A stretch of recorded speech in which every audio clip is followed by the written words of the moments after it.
I know. You've taken one look at the length of this video and you've thought, Galatea, what are you doing? What's going on? This is just ridiculous now.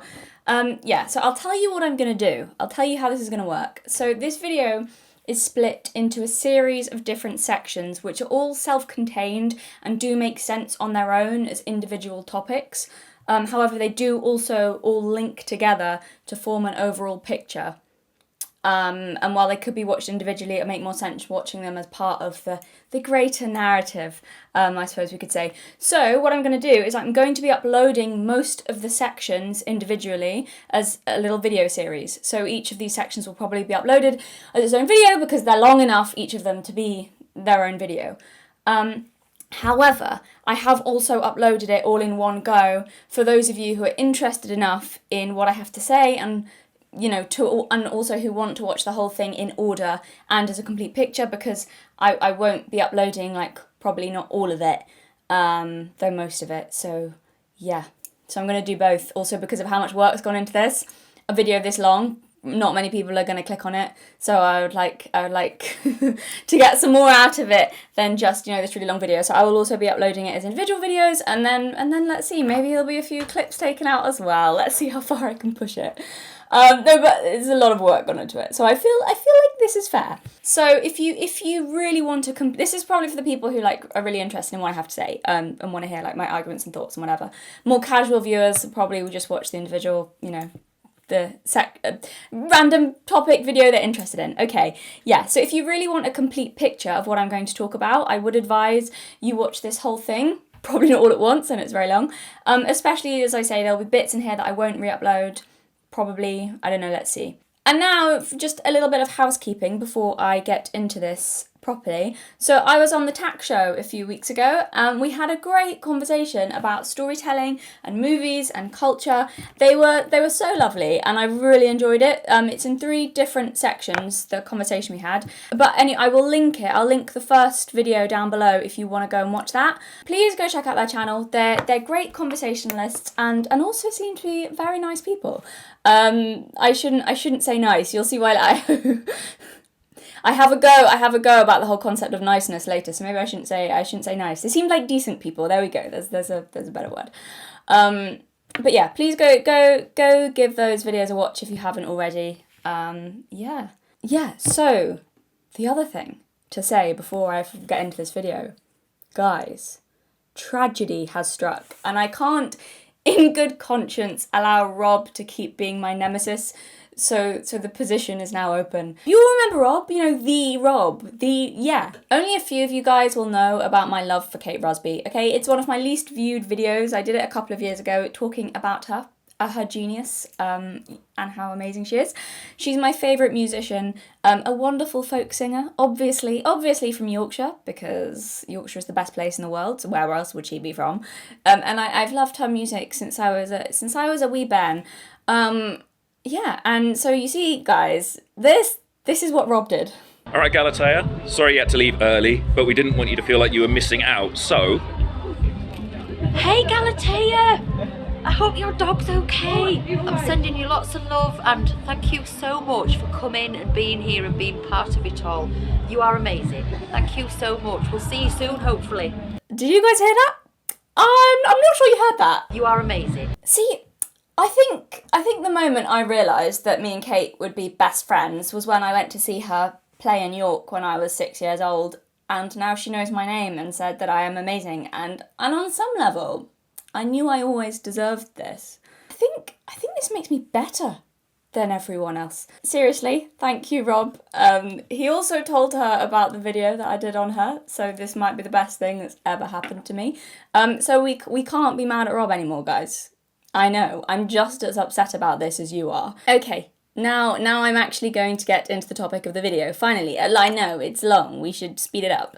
I'm wearing red lipstick again, not because I'm scared this time, thought I should establish, but because it's in a similar-ish format, similar-ish style as the other red lipstick video, and I like the aesthetic consistency, keeping with the theme. Yeah, so you will have noticed from the title that we're going back to my roots.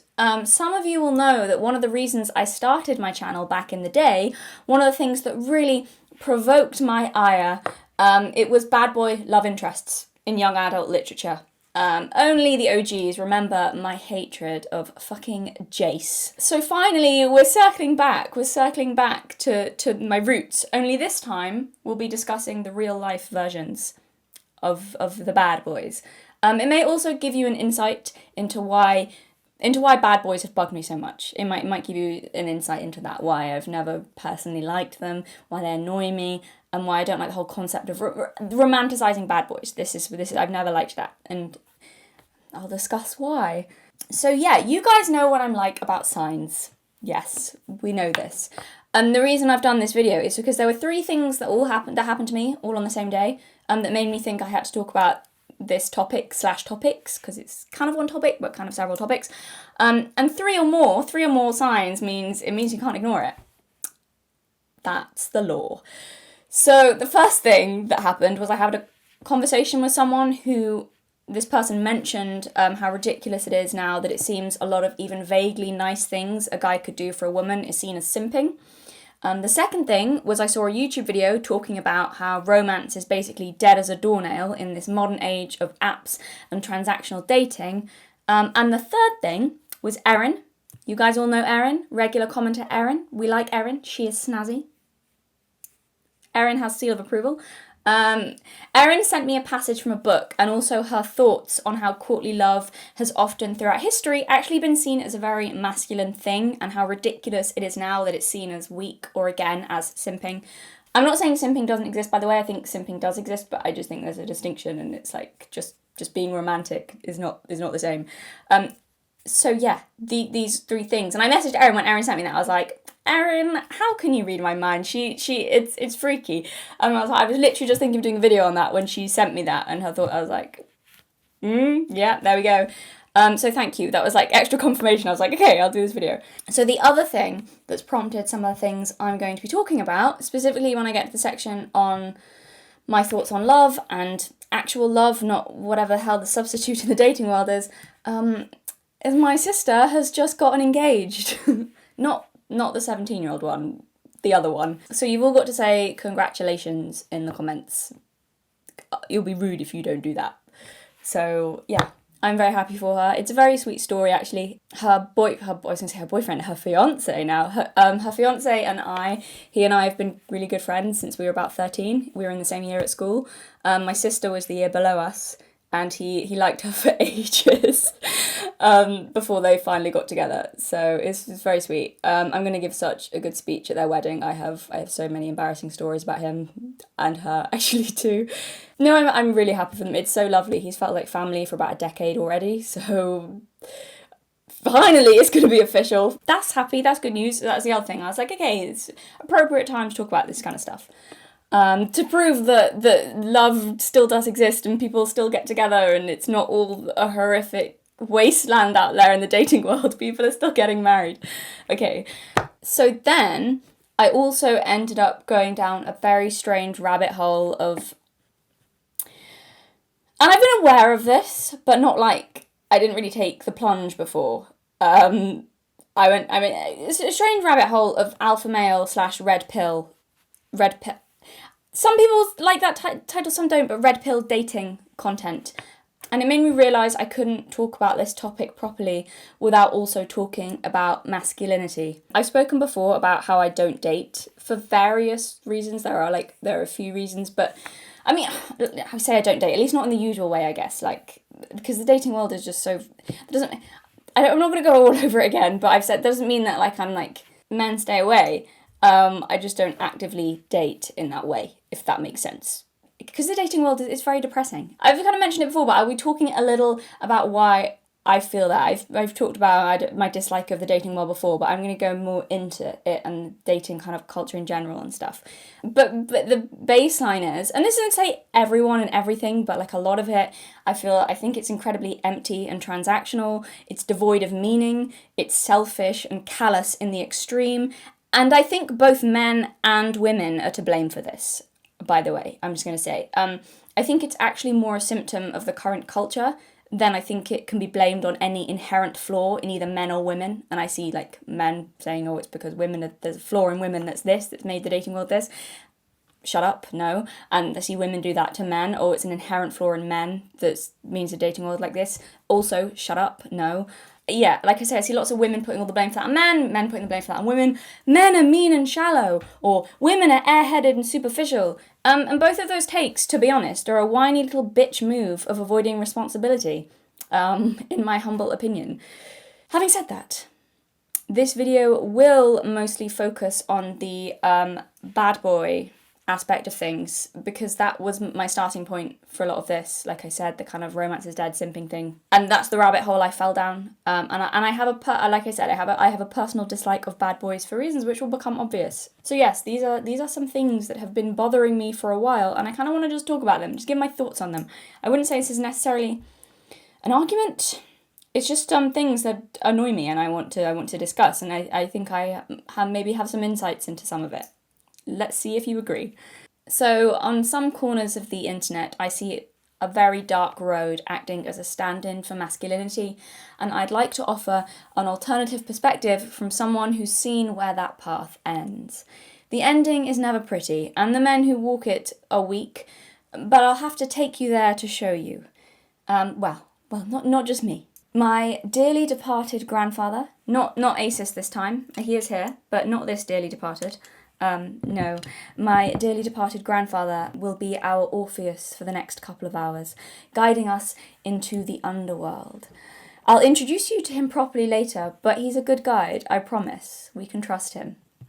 This is a well-worn path for him. He's sure-footed in the darkness, and if we follow his footsteps into the deep, he'll guide us safely out again.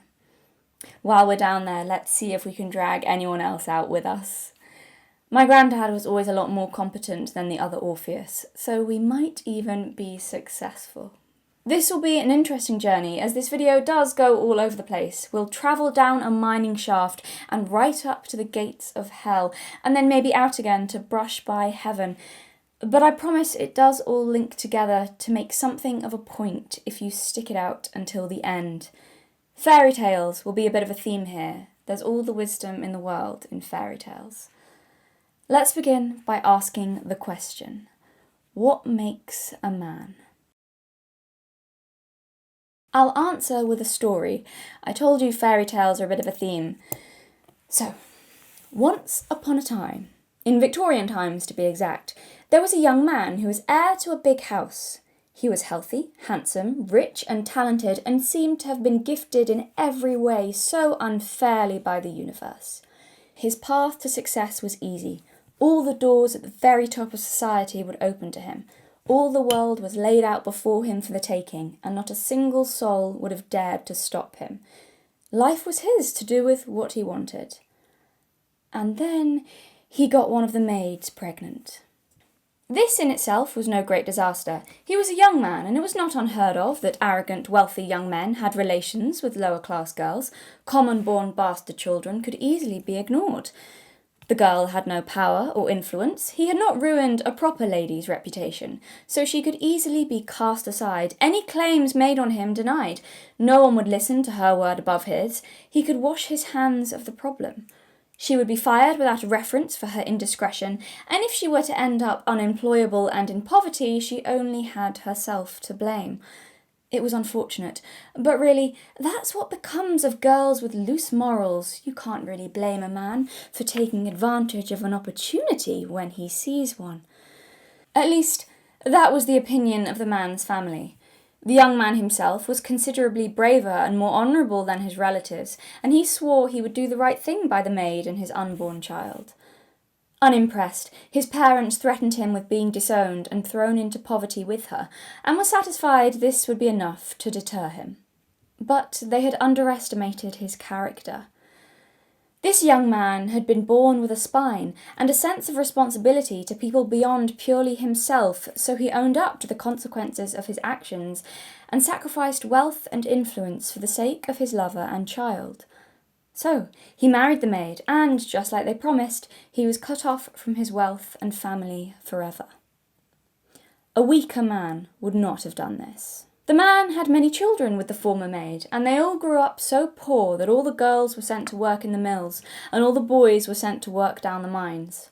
One of those sons, one of the unfortunate generation who grew up only to be sent off to fight in the Great War, I'll talk about him later, he also grew up and had sons of his own, and these sons were also sent to work down the mines, the second generation to do so. One of these men, the grandchild of the disinherited heir, was very, very, very smart. This did not go unnoticed, and so one day he was offered an amazing opportunity. He was asked if he wanted to be part of a project. They would open gambling houses in the community, and it could make him rich. He wouldn't have to struggle and suffer down the mines anymore. If he put his brain to good use, he could become a very wealthy man. But this man, just like his grandfather before him, was built of sturdier stuff. He lived in that community, he worked side by side with those men, he cared about their families, his children played with their children. He said he could not, in good conscience, watch as the men lost their hard-earned money in the gambling houses while their wives and children went hungry. He didn't care how rich it made him, he would rather spend the rest of his days in the hell that was the mines, and make no mistake, it was hell, than betray his community like that. To him, all the luxury in the world would not be worth selling his soul for. A weaker man would not have had the stomach to do this. This man also had his own children, and one of his sons was as smart as his father and twice as fierce.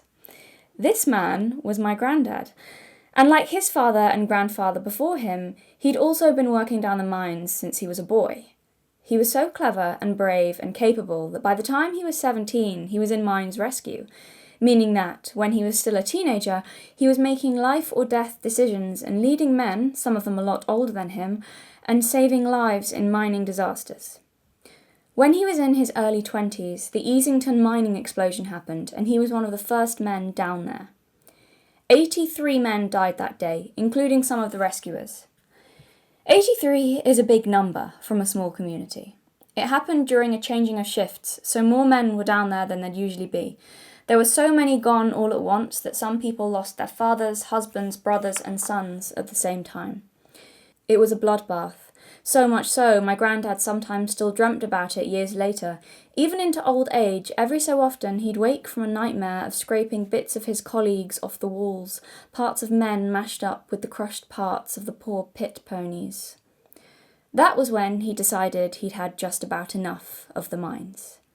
Only 23 years old, and already he'd spent a decade of his life underground, first as a miner himself, and then onto saving men, or sometimes, if he couldn't save them, watching them die.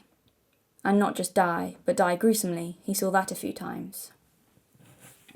One of the worst was he saw someone cut in half by a wire that whipped out of nowhere. I googled the Easington colliery disaster out of curiosity, and I found this poem which I think makes it real more than anything I could say. I'll read it, it's short. It's from the perspective of one of the rescuers, and my granddad was one of them, so it makes me feel a little like I'm looking through his eyes. And I've not yet managed to read it through without crying, so let's see if I can manage it this time. It's called The Easington Disaster by Fred Ramsey. At the pithead in the dawn, rescue teams look old and drawn, sickened by the last vain search where 2 men died to save a corpse. Weeping women, mangled men, can we face it all again? Yet we must, for if we strive, perhaps we'll find just one alive. Down this grim, blast-shattered mine, bodies sprawl where our lamps shine. Once strong men, once eager boys, lie broken like discarded toys. Our hopes have gone, our tears we've shed, there's nothing down here but the dead. 83's the final toll, the endless, bloody price of coal. So, back onto the story. He was so smart and so hard-working, and most importantly, so strong-willed that he dragged his way out of those mines and got a job as head of the fire service at a huge chemical plant. He was good at dealing with disasters at that point, you see. Anytime there was an emergency, a fire, an explosion, a death, he would arrive on the scene and everyone would breathe a sigh of relief and say, "Thank God Alan's here, he always knows what to do." I'll tell you a secret though. Every single time he was terrified and always felt he had no idea what to do. All the pressure of so many people's terror on him, knowing if he made a wrong decision, someone could die, but he knew if he kept calm and started giving orders, it would all fall into place and he'd find a way out of the crisis. People just needed to feel like someone knew what they were doing. He was good at his job, and the men respected and admired him not only for his competence and courage, but also because he cared. He remembered all their names, all their wives' names, their kids' names, all the little details in their lives. One of the best things about him, and this is one of the things he had right until he died, one of the best things was his integrity. If you were to cut him open, you'd find honesty went all the way through him, right to his bones. He told the board and all the bosses exactly what he thought of them many times, right to their faces, and bizarrely they loved him for it and wanted to keep promoting him, because he wasn't a liar and could be relied on to tell the truth. Truth and bravery always go hand in hand. Liars are often cowards, and cowards are always liars, but we'll get to that later. My granddad had an uncle, another working class boy, Uncle Wilf, but Uncle Wilf had done very well for himself. Now, Uncle Wilf liked my granddad. He was his favourite nephew because Uncle Wilf could see how smart he was. He mentored him and had high hopes for my granddad, really believed he'd go far. Uncle Wilf was a member of the Freemasons. I know, wink wink, nudge nudge, someone get David Icke on the phone. This is true. Uncle Wilf was a member of the Freemasons and really, really wanted my granddad to join. I love the fact that they have a secret handshake, can I just say? Several secret handshakes, like a sleepover club. It is so very funny. I know all about your secret handshakes and the silly things you have to say. Okay, anyway, they tried to recruit him several times, but every time my granddad refused, and his response was always the same. In later life, he also told me his reasoning for this, and I couldn't argue with it. He said to me, "It's all very well having an I'll scratch your back, you scratch mine agreement going on with the great and the good. It'd probably have led to me getting a leg up and making a lot more money, but," he said, "what happens when the day comes I get a knock on my door wanting a favour in return? Nothing comes for free, and what happens if I'm asked to look the other way? What if someone in that little group committed an injustice or mistreated their wife, and I'm supposed to keep it hush-hush along with the chief of police, who was also a member, of course? Or if I'm asked to do something that goes against my principles, or even do a backhanded deal that's a favour for someone at the expense of someone else? No thank you," he said, "no thank you. I'm my own man, and I'll not be owned by anyone, nor will I be told what to do. I'll not compromise on that, and I'll trust my own instincts on right and wrong. I'll not compromise even an inch of myself, because if you start giving an inch, it'll be eroded away until they've taken a mile before you even know it's gone." Whether his suspicions were correct or not about that, that's what he said, and that's what he did. A weaker man would not have done this, but like his father, who would not betray his community for wealth, and his great-grandfather, who would not betray his unborn child for wealth, he also knew that some things were worth more than money or power or influence. Some things have value beyond measure, and these things are worth suffering for, and nothing is worth selling your soul for. You might have noticed that I skipped a generation in that little tale. I talked about the heir to the big house, his grandson, and his great-grandson, but I skipped his son. The generation I skipped, my grandfather's grandfather, was the first generation sent down the mines, the son of the disinherited heir and the maid. This was one of my granddad's favourite stories about him, and I'll tell it because I want to. So, this happened when my granddad was a boy. My granddad's grandmother had a little dog that she adored. Unfortunately, next door to them lived a huge German shepherd, and I like German shepherds, but this one was rotten. Vicious, dangerous, a huge big brute, so much so everyone in the community was worried about it turning on someone. My granddad was there at his grandparents' house when that finally happened. The dog finally jumped the fence into their garden.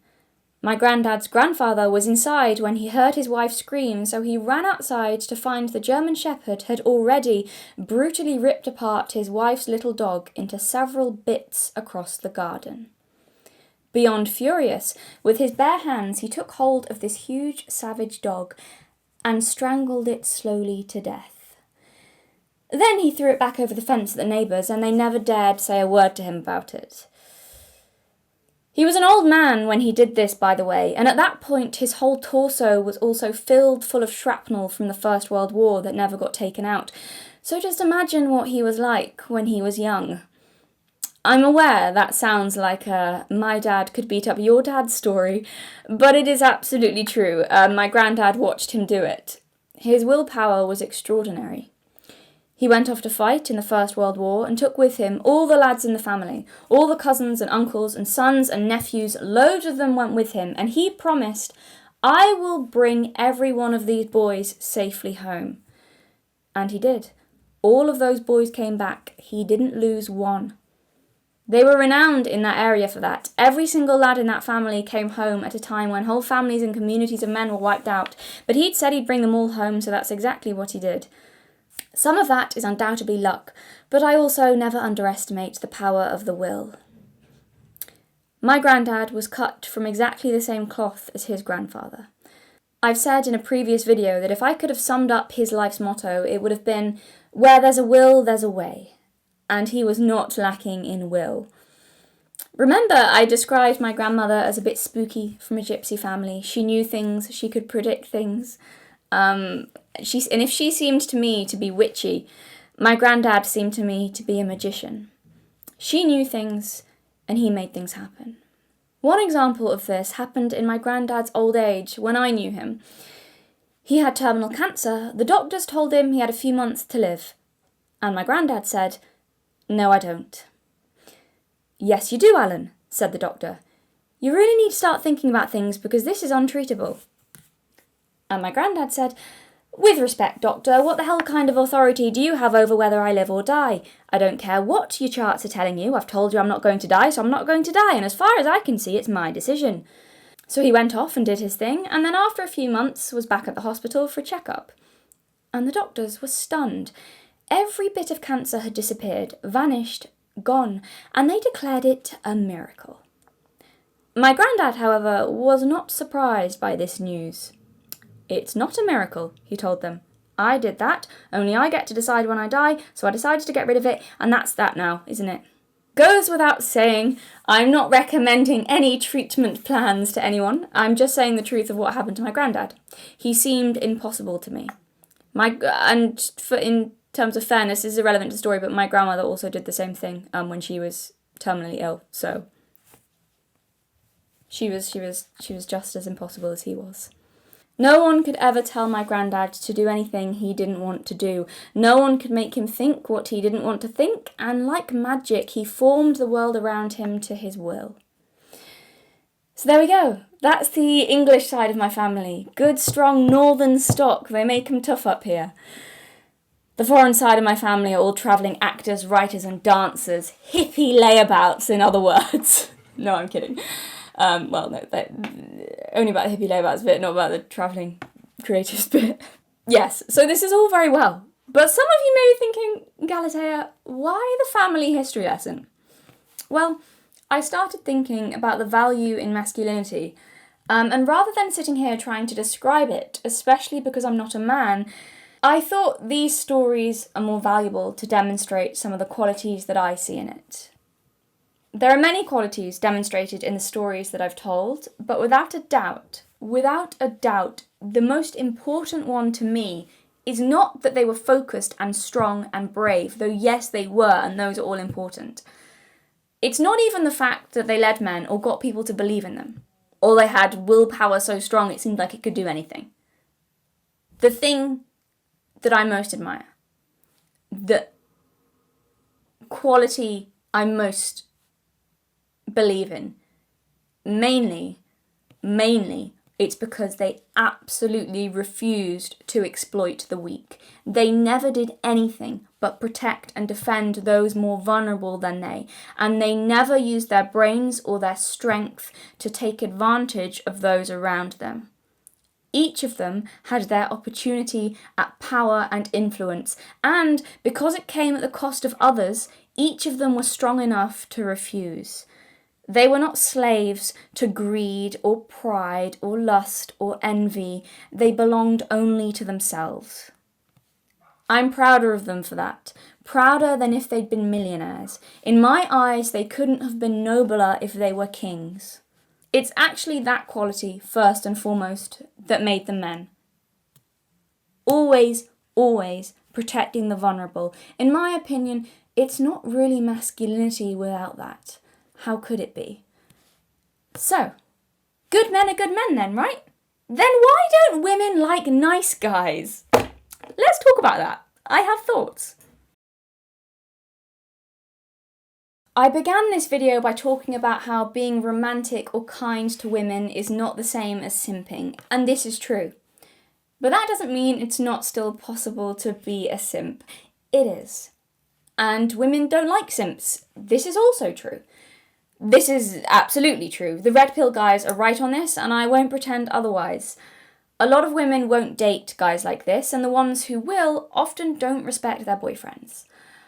I've seen those relationships where a guy lets his girlfriend walk all over him. They're really not healthy. Some of them I would call borderline abusive on the girl's part in how terribly she ends up treating him and in how controlling she gets. It can be quite painful to watch.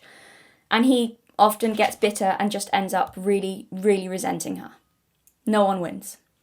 This is genuinely really good dating advice for men. I agree with the red pill guys on this. Don't let women walk all over you because a lot of them won't date you, and the ones who will are highly likely, not always, but a lot of them possibly awful, controlling women and not really the ones you want. This is a harsh truth, but I think it's true. Women see a guy like that as weak, and most of them don't want him. Does this mean women want a selfish prick for a boyfriend then? We hear this all the time, that women love jerks. Is it true? Well, obviously it depends completely on the woman, but generally no, I don't think women do like selfish pricks.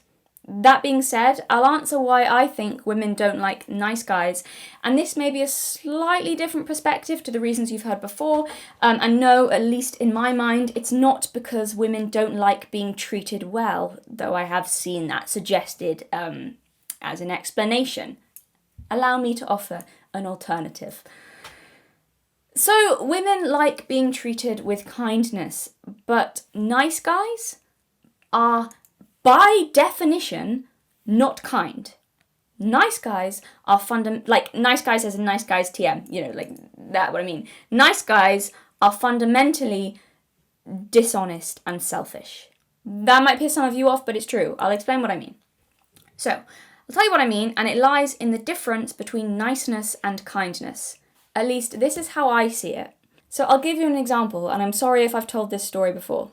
Like I said, a lot of this video, I said fairy tales and storytelling. A lot of it, I'll be telling you some stories to make my point. So when I was at school, there were these two girls I knew. One of them was so nice. Oh my god, she was so nice. Sweet, so friendly, just adorable. She was just so nice to everyone all the time. Everyone always said how nice she was. She was just so never mean to anyone ever.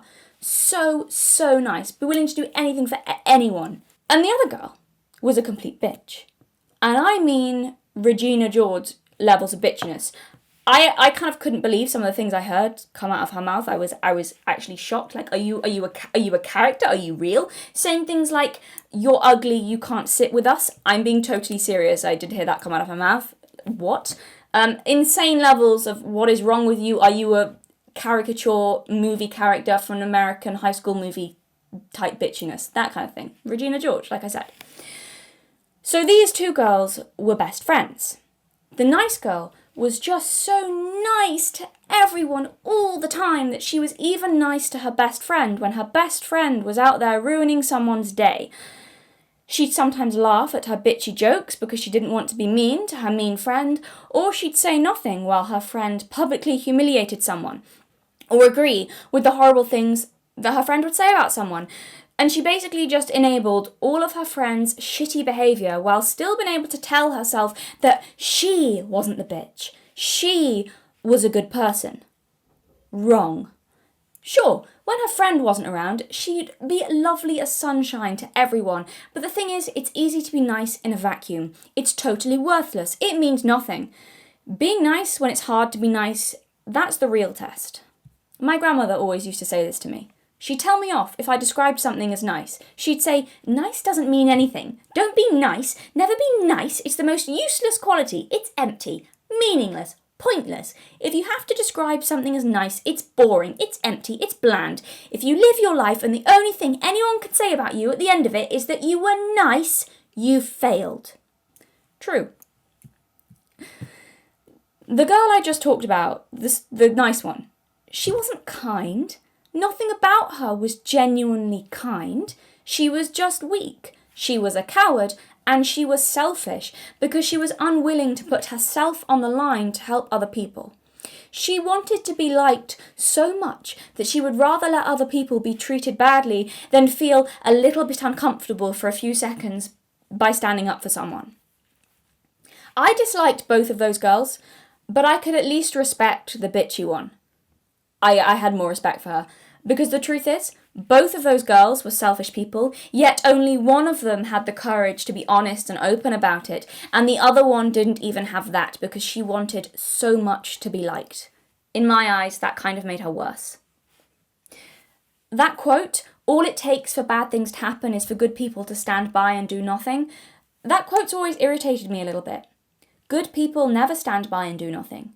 That quote should really be, "All it takes for bad things to happen is for cowards to be unwilling to put themselves on the line for what is right." There, I fixed it for you. That's the quote. Listen. In order to be a nice person, you will inevitably sacrifice your duty to be kind. And in order to be a kind person, you must sacrifice your desire to be nice. Cruel to be kind is as true today as it's ever been. It's not kind to let your child eat sweets all day every day, for example, because you don't want to upset them. That's not you, that's just you not wanting your kid to dislike you. How selfish is that? I've seen parents who parent that way, who don't want their kids to dislike them, so they ruin their children. That's so inherently selfish, I think. You should rather your child hates your guts than cause them damage. That's actual love. That's putting yourself second. And they won't hate your guts anyway. They might just have a hissy fit, but when they're all grown up and can understand, they'll love you for it. You will never get their respect that way. They'll never respect you as well if you're so keen on not wanting them to dislike you, they will never respect you. Even when they're all grown up. So, not only are kindness and niceness not interchangeable, but often they describe completely opposite things. My definition of niceness is that niceness just means the desire to be liked. That's all it means. You have a need to be liked and you'll put that before everything. And not only is that fundamentally cowardly, it's also dishonest and selfish. I don't care how many people you let walk all over you. It still doesn't necessarily make you a good person. It requires more than that. It could even mean that you're selfish and just don't want to be disliked. So this is why women don't like nice guys. It's not just because they see you as weak, though yes, that too, but also because they see you as selfish. And I actually think bad boys are just the other side of the same weak, selfish coin as nice guys, but more on that later. We'll keep coming back to this theme again and again throughout the video. I'll be making the argument that goodness goes hand in hand with strength, and selfishness and cruelty go hand in hand with weakness. I'm so serious, I believe that. That's not just some I don't know, what do you call it, like Hallmark greeting card, platitude, empty, Christian, happy clappy messaging. No, I believe that this is fundamentally true on a deep level. So I don't think women do want to be treated badly. Some women, maybe, sure, but that sounds like maybe they have some inner stuff to sort through and heal, and I'm not sure they're at a place where you'd want to be dating them anyway. If you're a nice guy and you've seen little results with women, I don't see a problem with a lot of the red pill advice, like dating advice for men. I don't. Some of it I do have a problem with, and I'll get to that later, but in general, there's a lot of actual good advice there. Like, don't be desperate. If women seem repelled by you and you're frustrated because in your eyes it's because you're being nice, are you actually being kind or are you just desperate? Because desperation immediately smells like dishonesty, like we can't trust you. And also, again, stinks of the desire to be so badly to be liked, which may well point to a lack of integrity, like you don't stand for anything. I'm not saying that's definitely true, I'm saying that's That can be the vibe that it's given off. So back when I was in the dating world, I did briefly go out with a guy, for example, and he was so lovely and sweet. He was really, really, really sweet. But he agreed with absolutely everything I said, and it drove me nuts. And I mean, when I say everything, I mean literally everything. He never disagreed with me.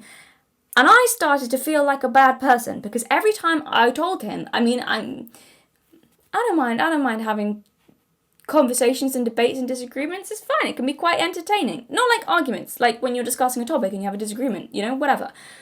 So he might say something and I would tell him, oh, I disagree with you. And he'd immediately go, oh, yes, you're right. Without me even having to make an effort to convince him. And I just felt like I was bullying this poor guy in the end. I felt terrible. I was like, God, I don't want to traumatize you. Honestly, I think I'm too mean for you. I'm kind of worried for your mental state being around me. I kind of feel like I could accidentally crush you with a thoughtless sentence, and I didn't like that feeling. It was stressful. The thing is, though, as well as that, I also felt disrespected. Like he didn't respect me enough to be honest with me, or that I wasn't strong enough to be able to cope with someone having a different opinion. It was patronizing. I'm not that fragile, I promise. I have 3 siblings. There's probably nothing you can say to me that I won't have heard before, and with twice as much venom. I've had all my insecurities used as weapons against me since I was a kid. I'll be fine. No, but he didn't drive me nuts because I wanted someone to argue with or who would be mean to me or anything. That's not it. The reason it drove me nuts was because I could tell he was lying. He was saying what he thought I wanted to hear rather than what he actually believed, so I didn't trust him. I wouldn't have cared about him agreeing with me. That wasn't the problem. I would not have cared about him agreeing with me if he'd actually agreed with me. But I could tell he didn't. It all comes down to honesty, really. So yes, having that kind of attitude around women can often have the opposite effect. I understand you may be trying to be respectful, but funnily enough, it can feel like disrespect because it feels like dishonesty. It can also feel dishonest because we get the sense that you'd be like that with any even mildly attractive woman, so it feels fake, like you don't mean it. It's just because I happen to be the woman here at this moment. You're lying to me. That's how I feel anyway. It's not that, well, I suppose I can speak only for myself, and let's see if I feel like a lot of women would agree with me. Maybe not all of them, but a lot of them. It's not that women dislike nice guys because they want to be disrespected. It's often that the behaviour of a nice guy feels itself like disrespect. Dishonest. Does that make sense? Either you're consciously lying to me, or you're lying to yourself and you can't see me clearly. You've made me into an image in your head that doesn't exist, and I could never measure up. Something that isn't actually me. Which means that it's not actually me that you like. And that's a bit off-putting. It's fake, like I said. It's not genuine. I talked about that before when I said I didn't like the dating world. Yeah. The people who I know respect me the most in the world are the people who don't let me get away with my shit. They don't follow me around just telling me how wonderful I am all the time. That would be disrespectful to me, because that would be lying to me. I'm not wonderful all the time. Hard to believe, but no. That doesn't mean that they're cruel. Often they'll tell me with kindness, and sometimes even without judgment, that they have a problem with something, and that's a genuine, honest relationship right there. I'm thinking mainly of my siblings here. I'm very lucky. I have really good relationships with my siblings. We do that with each other. A lot. If you can master truth without judgment, or at the very least, truth with empathy, and that's a hard thing, but me and my siblings have gotten quite good at it, and it makes for really healthy and strong relationships. And actually, we're all like that with my parents as well. Really, like, a lot of it doesn't mean we don't argue, but generally really good at discussing things really honestly and empathetically and kind of without having judgment attached to it. I recommend it. Very healthy. No bubbling resentment or passive aggressiveness. So I think that kindness is the most important trait in someone. I'm serious, and I'll explain why. From kindness, all good things grow. Kindness requires, as I explained when I told you the stories, kindness requires bravery, and it requires honesty. If someone is kind, they are strong. I don't think you can be truly kind if you're a weak person. If someone is kind, they will be hardworking because they will consider people around them. If someone is kind, they will be reasonable. If someone is kind, they will be loyal and faithful. If someone is kind, they will be harsh when necessary. If someone is kind, doing the right thing will be more important to them than being liked. So it's not that women don't like good guys. It's that nice guys aren't really that good. They're not being truthful. Often proven by a lot of them turning around and being nasty when they're rejected. That's such a regular thing, a frequent occurrence, that it's become a meme at this point. Wasn't there even someone who said, why don't women like me? I'm such a gentleman, I'm a nice guy, and then he shot loads of people? Didn't that happen?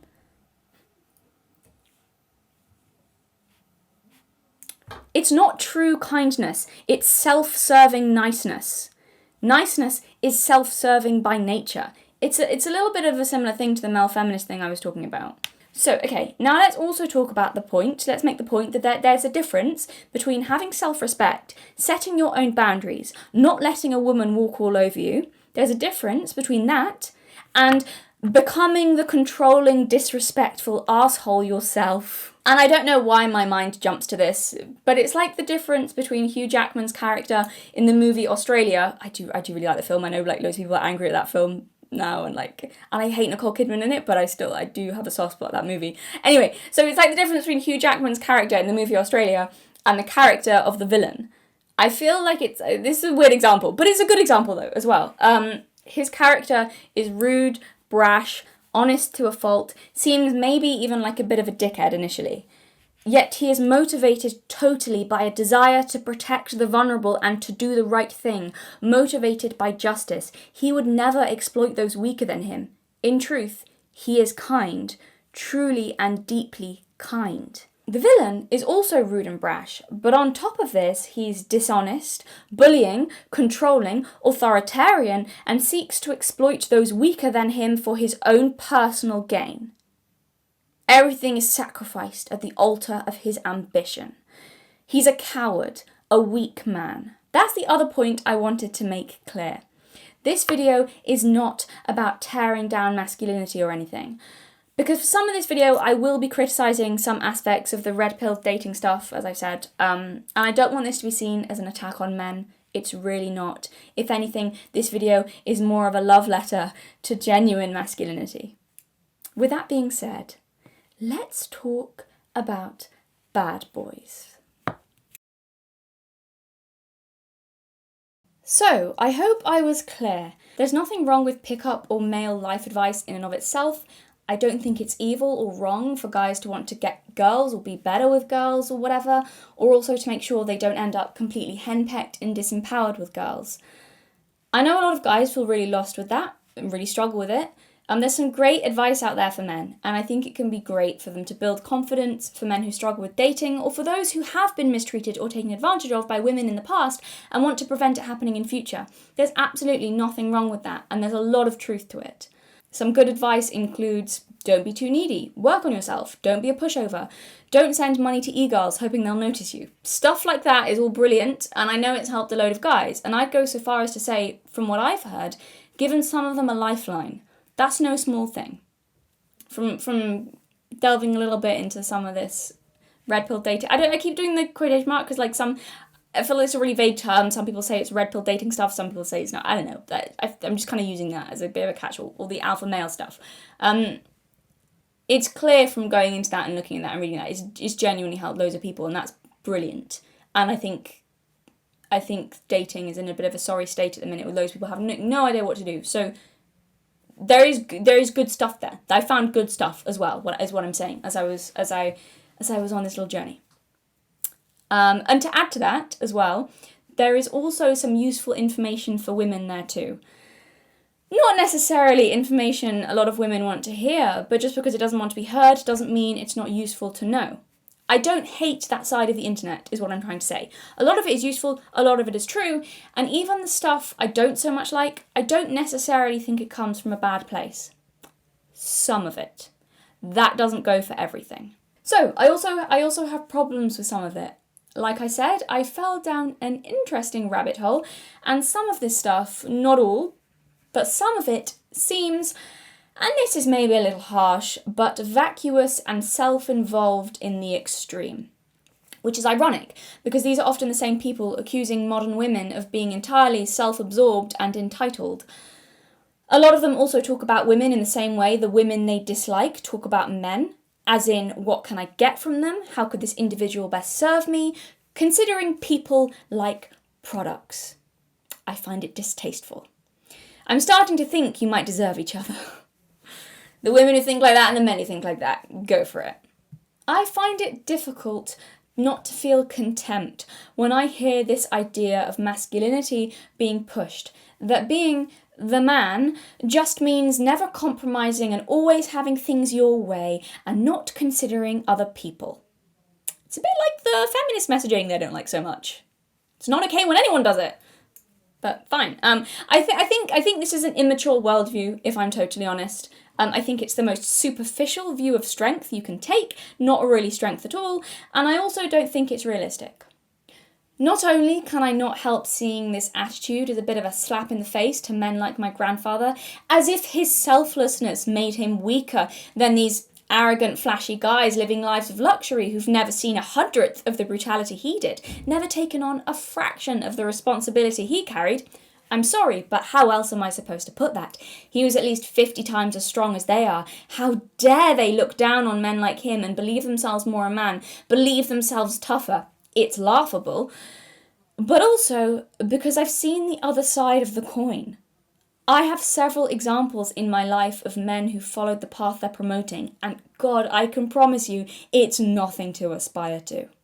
The reason I call this attitude vacuous is because it prioritizes the style over the substance. It's the most basic, flashy, surface-level view of masculinity you could take. Which, yes, I'm not going to pretend this isn't useful and effective on the dating market, but the substance is still the most important thing long-term. It's sort of the same as acting like makeup is femininity, which they also seem to believe. Not exactly wrong, but certainly the most shallow view of it you could take, and hardly a view of femininity which is going to benefit or serve anyone in the long term. The bad boy narrative is huge right now, and I blame women for this just as much, by the way. A lot of women are glamorizing that ideal with absolutely no idea what they're talking about. It's childish.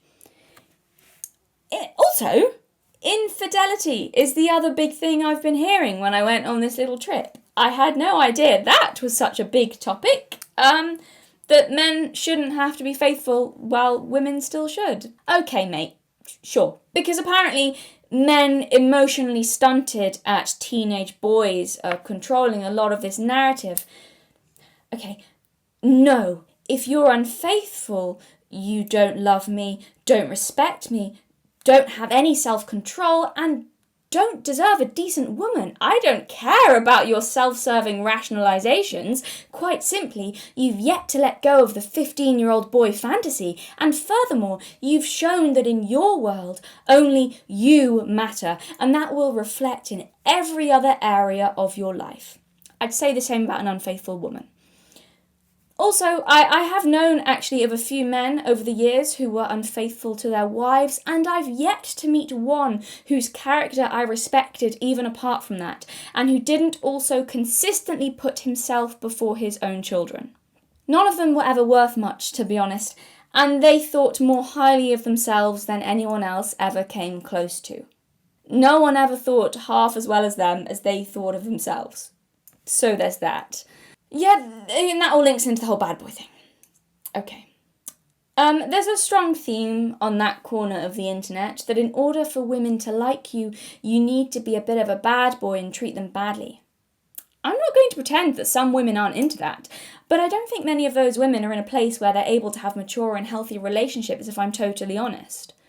Everyone talking about this, they remind me a little bit of those boys before the First World War who saw it all as a great adventure before they went and experienced the sorry reality of it. That's a very extreme comparison, but the basis is similar. Glamorizing something for how flashy and cool it seems on the outside and not having any experience or knowledge of what that would look like in a life, in reality, years down the line. But it's okay. I can tell you. I've had a lot of uncles, and it's my uncles rather than men like my father or grandfather, good men, my uncles rather, who seemed to fit better into this more selfish, shall we say, idea of masculinity I can see being pushed. My uncles were not strong men. They were weak, and they were self-serving, and they were cruel. I had several of them, a whole handful of uncles, more uncles than you could want. A couple of them were violent, all of them were selfish, and all of them also had attitudes towards life and towards women eerily similar to some of the more extreme red pill dating guys that I'm hearing about. I'll tell you a little bit about what stand-up guys my uncles were, so you know I'm not exaggerating. So my uncles ranged from homicidal maniac, yes, I mean that literally, as well as hurting his own wife, he also tried to kill his own child, to unfaithful, child-abandoning womanizer. And yes, the womanizer was the best of the bunch, don't ask. I'm not blood related to any of them, thankfully. To be fair, I didn't know the homicidal maniac, though I saw what he left behind. I knew the others, though. And I did, in full fairness, I did have one blood-related uncle that I liked, though he's passed now, God bless him. He was kind. The others. No, not so much. So, on the surface, all of my uncles looked like strong men. That's how they came across. Big, strong, successful, focused, all that jazz. They all talked a good game as well. All of them talked a good game. They were great blaggers. They're the dog's bollocks, according to them.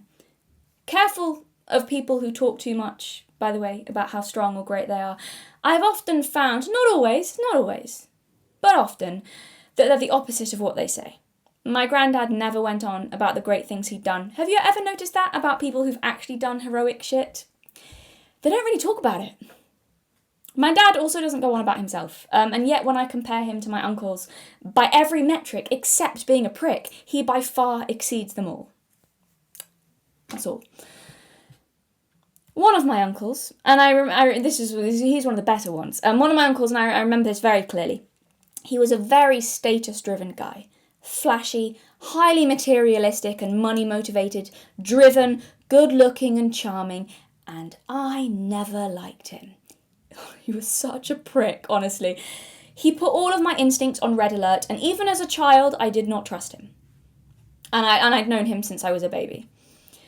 So this is probably going to sound stupid, but I have this really clear memory of him. I must have been about 8 years old, and I remember this so clearly. We were on the steps in the house, and he was talking to me when his phone rang. And his ringtone was Don't Ya by the Pussycat Dolls. I won't sing it, you guys know the song. And the exact lyrics, I still remember this, I remember it so clearly, it's like imprinted, like crystal in my mind. The exact lyrics of his ringtone were, don't you wish your girlfriend was hot like me? Don't you wish your girlfriend was a freak like me? Don't ya? Don't ya?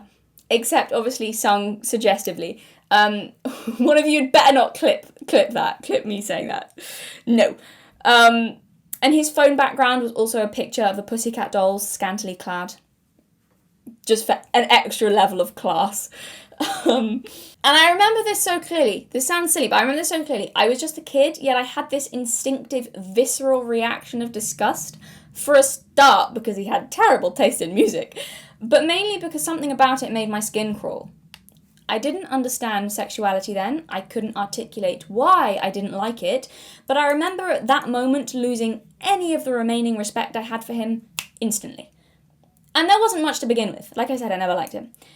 And this sounds really silly, I know, over something so small. But this was just my most basic, instinctive reaction as a child. I mean, now I look back and I just think it was quite disrespectful to his wife and kids, I feel like. But anyway, I remember in my mind, I immediately compared him to my father. And I thought, oh God, I'd hate it if my dad was like this. It was weird to me, even though I didn't fully know why it was weird. I remember thinking that I would not respect my father if my father was like that. I didn't understand why, but I remember just feeling that there was just something a bit off about a man in his 30s who was married with small children, having that as a ringtone and phone background. So in that moment, and I'm not kidding, I was only 8 years old, but I remember feeling older than him. I felt like I was talking to a child, to an adolescent boy, that there was a weak immaturity there that made him quite pathetic. In my mind, I saw my dad as safe and strong and honest and brave, and my uncle as weak and cruel and dishonest and cowardly. And maybe it was an extreme reaction, but my instincts were spot on, because he couldn't keep it in his pants, could he? Turned out he viewed women the same as he viewed his possessions, tools that could benefit him, that he could use, that would give him status. He then demonstrated his utter lack of emotion by walking away from his kids and never looking back. That is weakness. That is cowardly. There's nothing admirable or brave about that. That is a weak man. And I always knew it. Remember what I said earlier about kindness being a sign of strength? The mines brutalised people. This was something my granddad always said. The mines brutalised people, but he still managed to keep his compassion. He could be brutal too, don't get me wrong, he was a damn good boxer and scary as hell when he got angry, even into old age. And he was capable of being very dangerous. Yet his compassion and wisdom is what I remember and loved best about him. He used his ability to be brutal to protect. That's what he saw his duty as. I'm gonna tell you the story. I remember my mum telling me the story about him, and again we're back into the stories. It's full of stories, these videos. So. Full of stories, this video. I told you so. Here's another one. So my mum told me about this. So down the mines, they had pit ponies, and the pit ponies had a bloody hard life. They spent their whole lives underground. That's where they were stabled, and because they never saw sunlight, they were often blind, kind of like Gollum. They never felt the clean wind on their skin. They just hauled coal in the pits all day in dangerous conditions. You'd have to be heartless to not feel compassion for the pit ponies. Most of the men had a bond with them. There's several stories of men risking their lives just to save their pit pony. One of my favourite ones, there was a story of a guy during a mining emergency that he was with a group of other men, and there was like a small gap that the men managed to escape through, and he refused to leave his pit pony alone during the mining disaster, so he stayed there because he also knew that there was more chance of the pit pony being rescued if there was a person there with the pony. And it paid off. Eventually they were alright, and eventually him and the pit pony were rescued. And then he won. It was just so sweet. He won. There was a Society for the Prevention of Cruelty for Pit Ponies, and he won a medal, the Medal of Kindness or something, for saving his pit pony. It's just, yeah, really sweet. But so the men really had a bond with their pit ponies. So anyway, one of the men had a habit of beating his pit pony. The poor beast was already as downtrodden as it's probably possible for a creature to be. Beating it would have made it lose the will to go on. You just crush every bit of spirit and life out of it, depriving it of any small bit of peace or affection. It's the saddest thing when you see a living thing that just wants to give up. If one thing was guaranteed to send my granddad into a rage, it was mistreating something that couldn't fight back. I saw him fly off the handle a few times about things like that. The angriest I ever saw him was during a misunderstanding when he thought that my brother had hurt our little sister. He hadn't, but Jesus was my granddad terrifying then. I never saw him so furious. I think he could have killed someone easily right then, I'm not kidding, even though he was old. Terrifying. If you were a man who mistreated women or children, he thought you were no better than pond scum. His disdain for them was enormous, it was palpable. He put womanizers in the same category as wife beaters. Bit harsh, Grandad. Go easy. But I get where he was coming from his perspective, because back then they'd cause havoc in the community. He said they were weak-willed, selfish men who left destruction behind them and wriggled out of responsibility because they were afraid. Like I said, harsh, but different times. So anyway, he gave the man who beat his pit pony one warning. "I see you touch that pit pony one more time and I'll give you a beating you won't forget," he said. Well, the man didn't listen, so he got a beating, and after that he never laid his hands on the pit ponies again. Kindness isn't about being a pushover, is my point. It's the opposite. "The mines brutalised people," he said, and to some extent my granddad was brutalised, I suppose, but never brutalised out of kindness. Kindness became more precious to him, not less. I think it always is to people who've gone through tough times.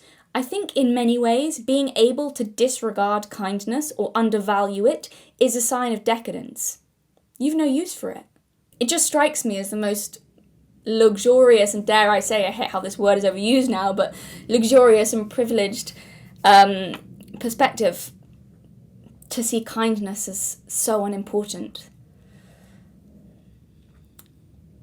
Yeah. But that's what I miss most about my granddad. I miss him. He was so kind, unfailingly kind. Everyone used to say that about him. People who met him when he was old, like, not just me. I believe that, but people used to comment on that all the time. People loved him. He was just the kindest and most generous man in the world, and I can't tell you how much he gave to his grandchildren. He'd have given us the last shirt off his back if he thought it would help. He was the opposite of selfish. So would my grandmother, by the way. She was also, I think, actually in her own way, more selfless than my granddad, and kind. They were both the best people. I feel bad because I talk about my granddad a lot. That's just how the topics worked out. But my grandmother, she was just as amazing as he was, in a very different way, but just as incredible. And they adored each other. When I think of him and how suffering and brutality seem to strengthen his compassion and belief in justice, not weaken it, I can't help but see men like my uncles, men who never really went through any great hardship but somehow ended up cold, selfish and callous anyway. I can't help but see them as entitled and cruel little boys in comparison. Never had a need for kindness. They were too indulged, I think, and I think that ruined them. All of the arrogance and none of the justification for it. Men like that, oh God, my granddad would have chewed them up and spit them out. He had nothing but contempt for men who took advantage of the vulnerable. My uncles were empty and selfish and cruel, and this made them weak, ineffectual men despite all their bluster. I'll give you another example of what I'm talking about in terms of how this is a weakness. Some other guy, very close to the family, or was, again, very materialistic, massive ego, big guy, strong. His word was law. People shut the fuck up and did what he said, especially women. He was the big dog, the alpha. Despite this, he failed the most basic test of masculinity. Something happened to his daughter, and it was his fault. Not only did he fail to protect her, but he was the one who actively put her in harm's way because it served his ego, benefited him and upped his status. He was so weak, he could not even put his own child before his self-interests. That's how much of a coward he was. And as a result, she was hurt in a way that she'll carry with her for the rest of her life, and I despise him for that. Weak to his core, and again, I fucking called it. I knew what he was like when I was just a kid, even though he was presenting this image of a really tough, competent man to the world. So, not only am I suspicious of this kind of attitude, but I also think it's often a signal of the opposite. It's like a trick, an over-the-top facade of masculinity and strength, most likely over the top because they don't actually have strength, and unfortunately, a lot of women are deceived by the display. But it is just a display, like a peacock, preening, no substance. Oh, don't get me wrong, they might be aggressive and violent, but at their core they are cowards and they know it. And I'm not talking about any guy who seems masculine, okay? This isn't an attack on confident, assertive guys. My granddad was assertive, confident, and even violent when he had to be. This isn't me saying men should shut up and drink soy or whatever you might accuse me of. This is my rejection of the proclamation that their selfishness makes them strong, that women should see that as a sign of their high value, that we should actually be impressed by the ease with which they sacrifice everything to their insatiable ambition, that we should be drawn in by their childish belief they are in fact the centre of the universe and can do whatever they please to whomever they like, because who's going to stop them? I reject that. I'm unmoved by that. I have disdain for that. I spit in the face of that, and I just see you as irredeemably pathetic cowards. No offence. I'd rather be stuck with a toad than chained all my life to a man like that. I've seen where that road goes, and it ends in despair. I don't find it hard to distinguish genuinely masculine men who have actual courage and the ones who are selfish, weak and cowardly, and the latter repulses me. I don't know if this is just because I've had examples of both good and bad masculinity, possibly, but even as a teenager, I knew immediately which of my friends' boyfriends would cheat before they did. I called it so often, and I'm hardly ever wrong. I really trust my judgment on this now at this point. I was thinking about this. I was thinking about how to tell the difference between the real masculine men and the showy ones. It's always been just a feeling, hard to put your finger on, but I think I figured out what it is. Again, we come back to kindness. You can be the most masculine guy in the world, but if I can tell you're also kind, the strength is probably genuine. And not fake kind, that's just empty charm. I mean real kind, and you can feel real kind. There's truth to real kind. It's the ability to love. That's what tells me you're not dead inside, that there's not something in you slowly decaying that will inevitably crumble. The outside of the house can be as big and as flashy as it likes, but if it's infested with rot, it'll fall and fail eventually. It might take years, but it will happen. You'll choose yourself in the end, and you'll lie and say it's because you're strong, but really you're just afraid, so you'll sacrifice everyone around you to save yourself. I've seen it happen time and time again. I know the type. My granddad was a tough man. He had the opportunity several times in his life to exploit those weaker than him, and he never took it. He was strong enough that he would rather suffer than screw over other people because his courage was endless. He was unshakable, immovable, unable to be bribed or tempted or threatened because his principles mattered, and that made him solid as a fucking rock. You could have had a gun to his head and he wouldn't have given in. He was a deeply spiritual man, and death was preferable to sacrificing his soul, to sacrificing what made him what he was. And that's why he was so loved. Selfish men, and women too, but we're on the topic of bad boys, so. Selfish men, no matter how good they give it, how tough they seem, in the end, they can always either be bribed or tempted or threatened, because that's the nature of selfishness. It's as unreliable as building a house on sand. It's not strong or admirable to exploit the weak. They're weak. It's easy. That's kind of the point. I don't admire someone who can steal candy from a baby. The reason most people don't do it isn't because they can't, it's because they won't. The true weakness is giving in to that instinct. It's stronger to choose not to exploit someone than to choose to exploit someone, because you're willing to make life harder for yourself to not screw over someone else. And that is brave, because that is the harder thing to do. Give me a fucking break. Survivor of the fittest, my ass. Willing to let others suffer so you don't have to is the most bitch move I've ever heard of. Like, for example, pimping out young women so you can get rich. Oh, very brave. Scummy doesn't even begin to describe it. Utterly contemptible. Yeah, that was a fun deep dive as I was looking into this topic. I won't say his name, he feeds on outrage, that's kind of the point of everything, isn't it? But he seems inescapable at the moment. Everywhere. Definitely one of those men who'd be elbowing women and children out of the way to get on the lifeboat on the Titanic. Let's be honest. He's already done that, metaphorically. Throwing other people in the way to save himself. What's the difference? God, he's the worst, and he's everywhere now. He's funny, I'll give him that, and very crafty, but still the worst. By their actions you shall know them. Look at what people do and not what they say. Words are cheap. The reason I talk about this is because I do see a bit of a theme on that corner of the internet, and it's really not everyone in that sphere, but sometimes there seems to be a tendency to push towards callousness or selfishness and say that's what women find attractive, so you need to be a dick. It's certainly true you want strong boundaries and you don't want to be walked over, yeah, and I get what you're saying, and I'll even agree that some women Probably not well-adjusted women, but some women do like the more extreme end of being treated like shit.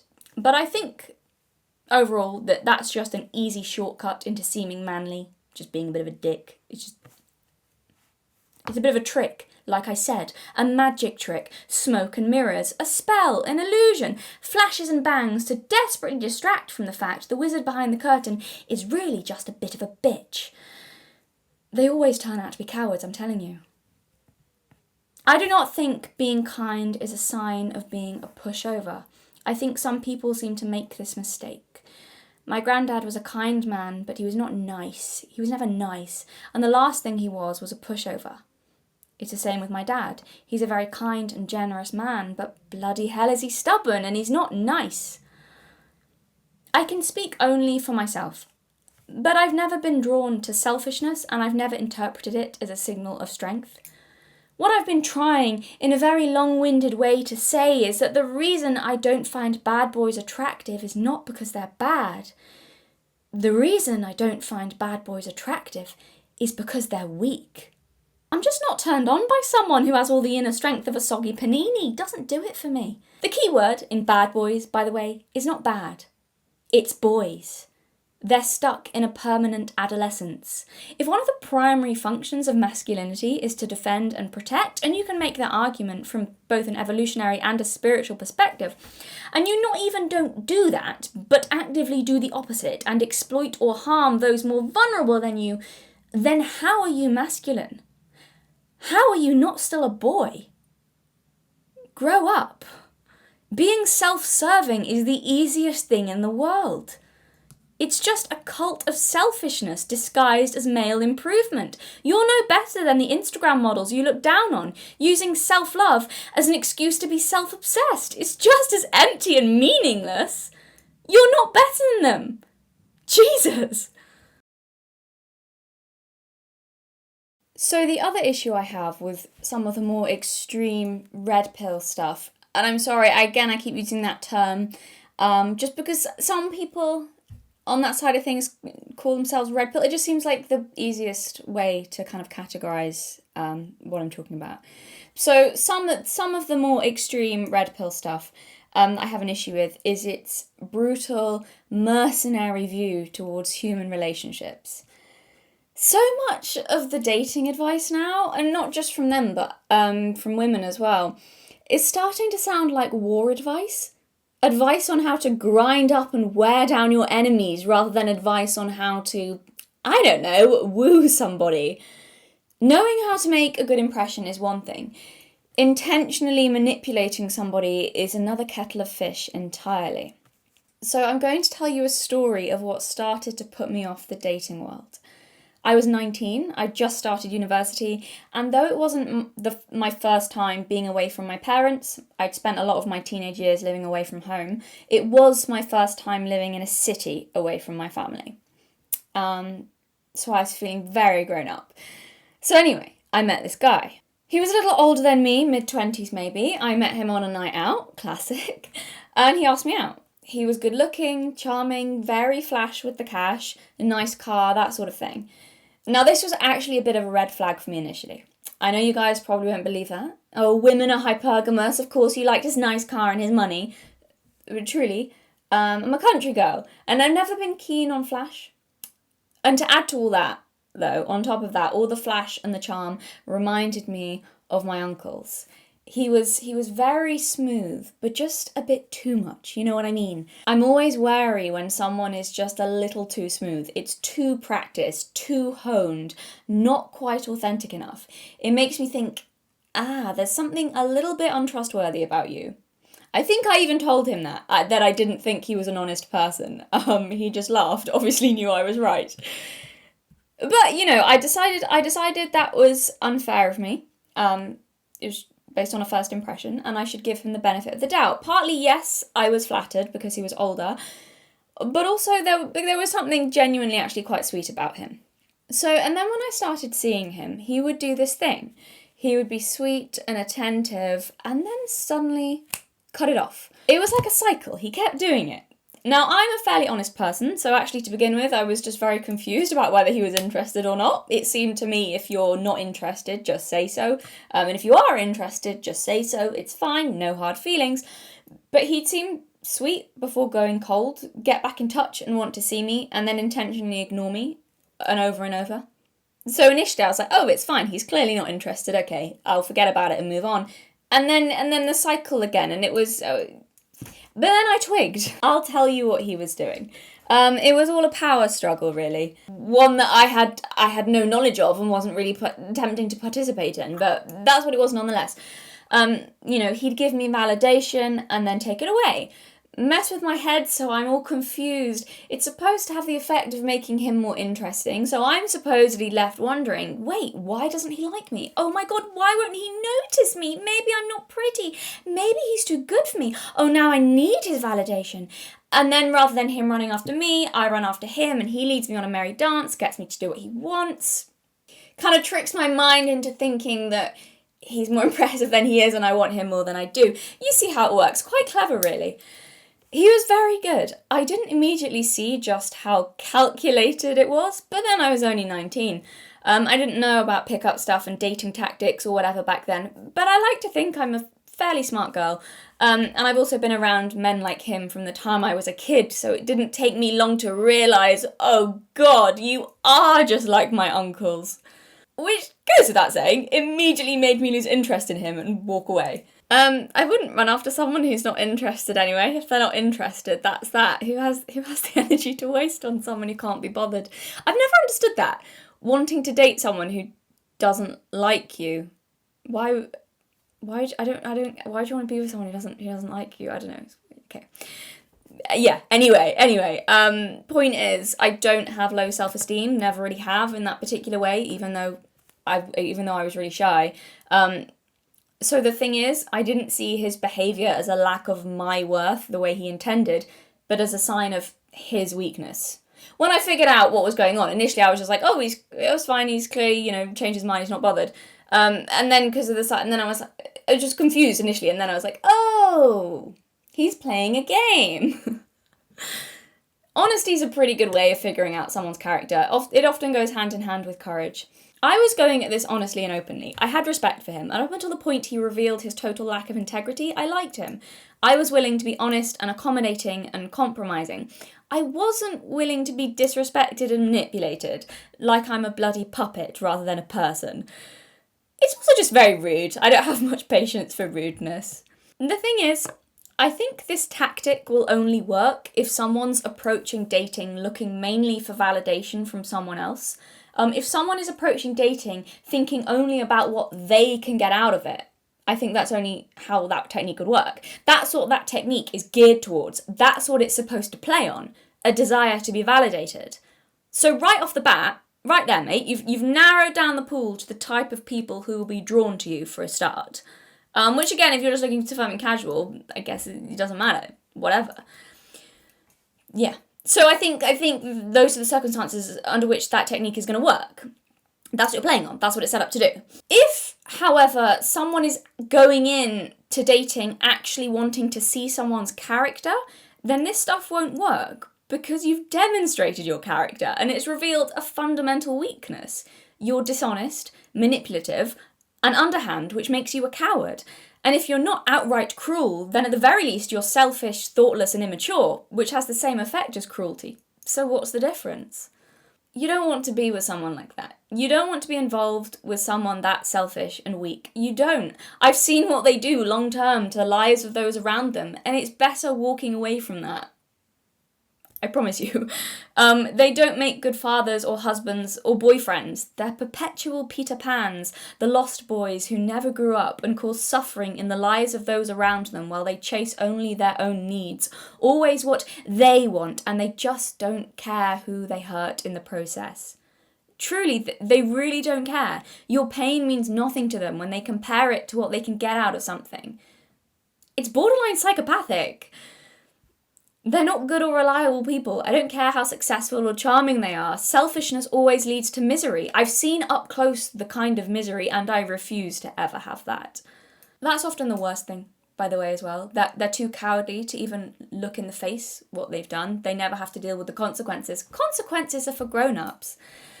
I know I'm talking here from a female perspective, and again, if you've watched the whole video, I mentioned my uncles and kind of the angle I'm approaching this from, so I recognise that. But, however, I really don't want to paint this as like a male problem, okay? I have no doubt there are just as many women out there behaving just as badly and treating men terribly.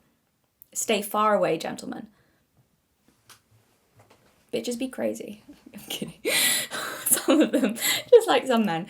There are still adult women who behave like teenage girls and don't grow up either, and that's just as destructive and insane on the lives of people around them too.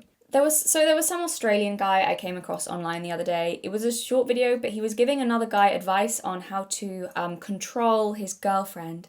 Yes, I told you I fell down a rabbit hole. It was very depressing. He was talking about which mental tactics to use to control her. One of them involved keeping her terrified that you're going to leave her in order to make her do things she'd refused to do in the past. For example, having a threesome. I believe the reasoning he gave behind keeping her afraid you're going to walk out is that women need to know their place, is his words, not mine, and understand that we really don't have much value at all and that the man is the prize. Imagine being female and thinking you have some kind of, I don't know, inherent value as a human being that's equal inherent value to all other human beings. No, the man is the prize, and you need to understand that if you don't do everything he says, he's gonna throw you out like rubbish and just, you know, switch you in for a newer model. It's really romantic. You know, I think the people engaged in these relationships really must understand like the depths of love, true love and human connection more than anyone else. It's really heartwarming to hear about all their stories. I love it. I love knowing that the world's not lost and there's still good people out there somewhere. You know, can you guys believe the disrespectful state of women these days? They're not comfortable with threesomes and won't just suck your dick the instant you snap your fingers. Jesus, you poor I really feel for him. I do. You better get a handle. You better get a handle on your woman before she really steps out of line and does something appalling. Train her like a dog. After all, what's the difference really between a dog and a bitch? I do actually feel quite sorry for these people. I feel like, I don't know what their relationships and lives are like. I do wonder how consumed with selfishness you have to be to get to the point where you don't even see the people you're with as people anymore. You don't consider them at all in the equation. It's all about you. They're just things to you. Why don't you get a sex doll? I don't understand. Why are you still hanging out with real women? They're just glorified masturbation aids, aren't they? In that scenario. It's great. I loved this little rabbit hole I went down. Oh my god, I'm so glad I don't live in the city. What's going on?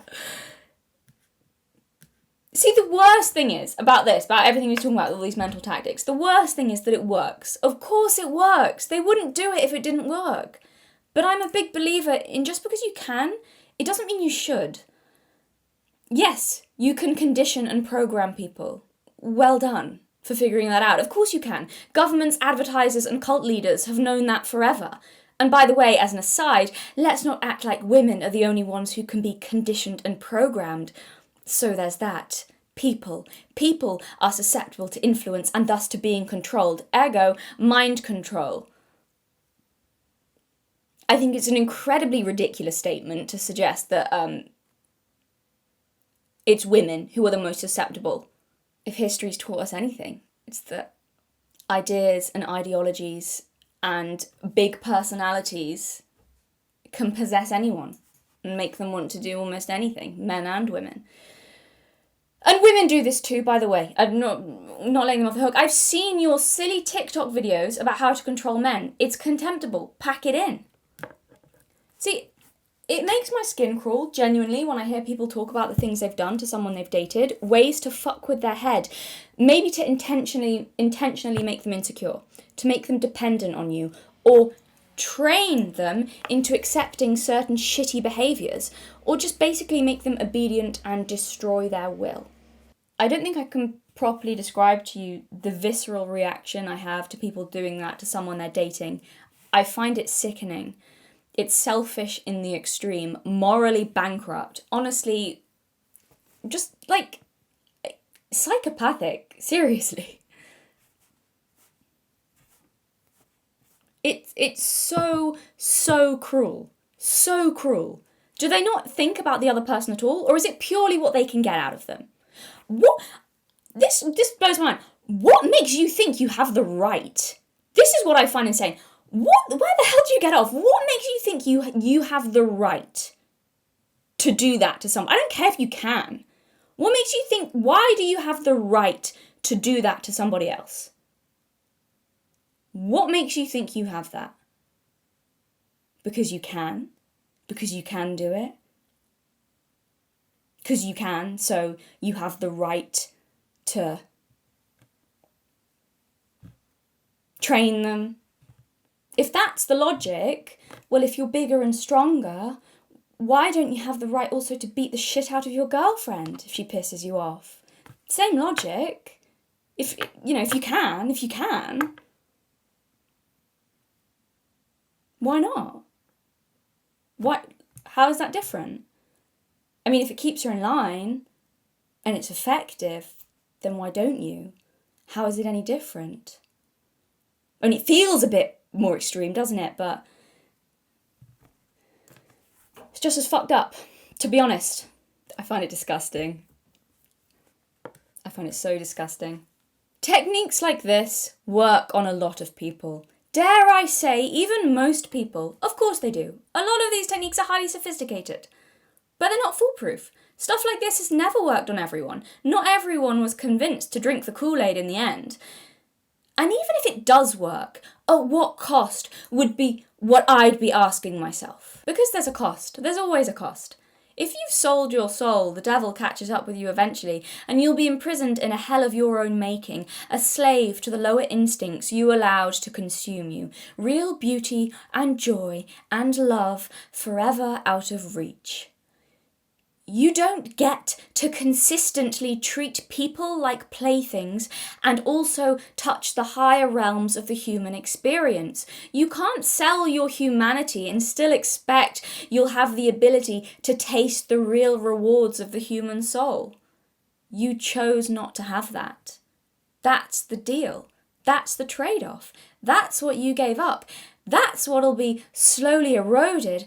And that's why they call it a devil's bargain. You'll always get the sour end of the deal. It's rigged that way. The house always wins. You're the one who gets ripped off in the end. I've seen that too in my uncles. Not only did they create misery, but they lived in it, could never escape or outrun it, and it destroyed them all. In different ways, but it destroyed them all. The homicidal maniac most dramatically by literally deciding to destroy himself. You can't create misery and not think you will remain untouched by it. In living only for yourself, you tear yourself apart. Humanity has always known this. We've filled our collective consciousness with stories warning that there lies the road to hell. And if you choose to walk it, you shred your own soul step by step until there's nothing left. It's not to protect others that there's warnings against selfishness. It's to protect yourself. That's partly why I opted out of dating. As I've said before, it's false. I don't like treating people as my enemies or my opponents or as a product, trying to work out how they'd benefit me or what I could get from them. And I didn't like the feeling of being approached in that way from others. It's empty. You don't get a connection that way. You get a business deal, a transaction. It was just always disappointing, trying to be genuine with someone and getting well thought out strategy in return. Also, I'm not an idiot. I can know when someone's doing it. Like, for God's sake, I'm not your enemy. Is it really that much of a battlefield out there that this is necessary? These are extreme examples, I know, but the fact, like all the mental games, tactic stuff, but the fact is not a totally obscure part of dating culture that is even somewhat accepted rather than totally condemned is, I think, a good indicator of just how transactional and materialistic everything has become. Most people just seem, like, unaware as well of the fact that, like, how messed up it is. It just seems normal, okay? Crazy. A lot of the dating world, even in cases less extreme than that, is just a business deal. And in a business deal, of course, there are winners and losers. Everything's a game. It's a power struggle. Who's the best at bending the other person to their will? Call me old-fashioned, but is there anything wrong with, I don't know, just being in love? When you love someone enough that it doesn't have to be a battle because you both genuinely want the best for the other, don't you want someone working with you and not against you? Especially if you're looking for someone to spend the rest of your life with. Jesus, how exhausting! You don't try and manipulate or control someone if you love them. You just don't. And I don't believe you if you say otherwise, then you don't love them.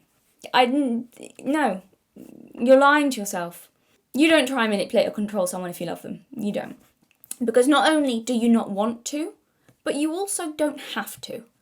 Both my parents and my grandparents somehow both managed to have happy, caring, fulfilled marriages without trying to control the other, because they didn't have to. Because where there's cooperation, there doesn't have to be control. And where there's love, there's cooperation. Love is patient. Love is kind. Is that not still a thing? Love is slow to anger and holds no record of wrongs. I guess this really is the age of modernity. And I love it. Oh God, am I just insanely naive?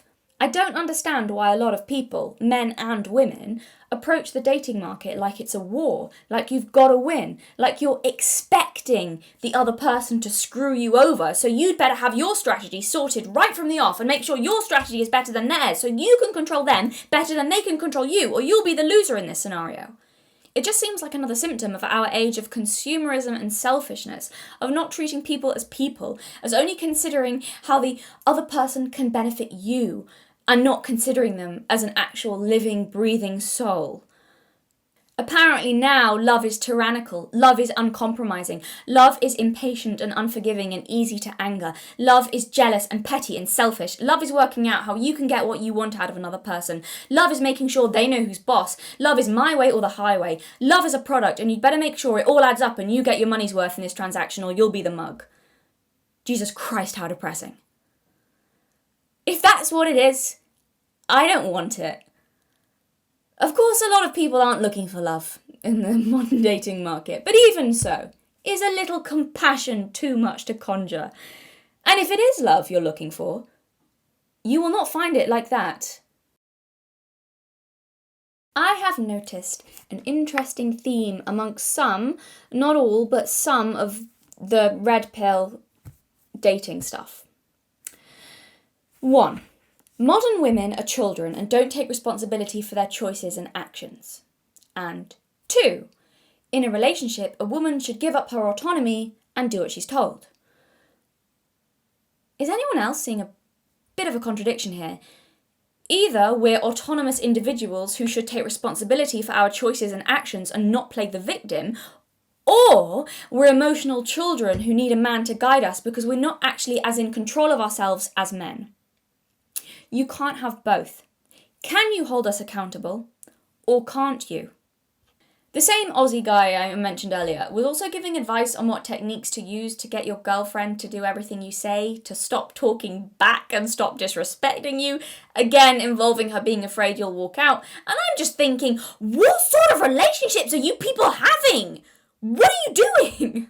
Firstly, if you're having to work that hard at not letting someone disrespect you, then maybe they're just not a very respectful person and you shouldn't be with them, just a thought.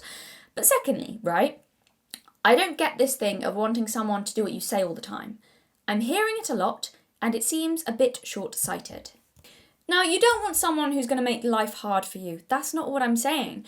But you do want someone who's going to challenge you, because you will have blind spots. You might be wrong, and you're literally missing out on some of the benefits of a partnership by not allowing someone to disagree with you. My parents do this to each other all the time. They run a business together. They've raised a family together, and they are a fantastic team at this point. And by challenging each other constantly, they hone their blind spots. I love my dad. I have huge admiration and respect for him. But if he was in charge all the time and calling all the shots, and my mum just had to agree, it would not work even a quarter as well, because the truth is he is not always right. Sometimes he is wrong. Same with my mum. If she was always in charge, things would also not be running as smoothly, because sometimes she is wrong. And also, sometimes he knows the right way and sees the right answer. And sometimes she knows the right way and sees the right answer. And this seems to be roughly equal in how often, it's like an even split. It seems to be 50-50 in how often one of them's right. It's not like one of them's more right than the other. My dad is not right more than my mum is my point. So I don't see why he would have the final say making decisions when it seems to be pretty even split. Just like from purely logical point of view. Cooperation.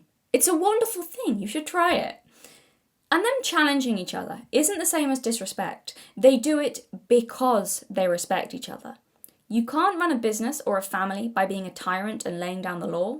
Well, I suppose you could, but it wouldn't work half as well, and people will probably hate you. You cut your own arm off by doing that. You are not always right. And you need someone to tell you when you are wrong. You need someone to call you out on your shit when you're being unrealistic or unreasonable or just plain unbearable. You don't want to have a relationship with somebody who is unwilling to disobey you or call you out because they're afraid you will leave them. That's not a relationship. That's you being a child who needs everything their own way all the time. You will allow yourself to be turned into a monster, you will grow blind spots, and you will fail. Someone calling you out, or even sometimes flat out refusing to do what you say, isn't one of the downsides to a relationship. It's one of the benefits. And imagine being with someone where the relationship was so conditional that if you didn't want to always do what they said, they'd threaten to dump you. Christ, just leave that person. They don't care about you. But this is something else I've seen recently that I do want to talk about. I hear the word, and this again, as I delved into this interesting world of dating advice, mainly aimed at men. I hear the word compliance thrown around a fair bit. Some guys on that side of the internet talking about wanting a woman who is compliant. Let's talk about this. Should women be compliant and obedient? What do you think I'm going to say? I've given my opinion, actually, on obedience before in a previous video, when I was talking about children, but I'll give you a quick refresher. I had a very alternative education, both from my parents and the school I was at as a kid, an education I'm incredibly grateful for, an education where the main ethos was about being free-thinking and taking responsibility for yourself, not offloading your reason or your actions onto somebody else, even an authority figure. And that was never an excuse, you know, you're responsible for yourself, you are in control of yourself. That's how you avoid things like, I was just following orders, you know? It's kind of like the opposite ethos to that. It's like, no, you're always responsible for yourself. Yeah. I think it's pretty good ethos to raise children on. That's what we were all raised on anyway. So yes, I do not believe obedience is a virtue. I don't care what the Bible says. I'm not a Christian. I fail to see how it's a virtue. And I know I'm going to say that, and I'm going to get in the comments people like going deep into Christian theology and then going into what the meaning of obedience is in the Bible and how it has a spiritual aim. Okay, fine, but just for the ease of simplicity, let's just go with what most people say when they mean obedient, okay? I get it. Spiritual meaning, but for now, you know. I do not believe obedience is a virtue. Like I said, I don't care what the Bible says. I fail to see how it is a virtue. I think you want cooperative children, not obedient ones.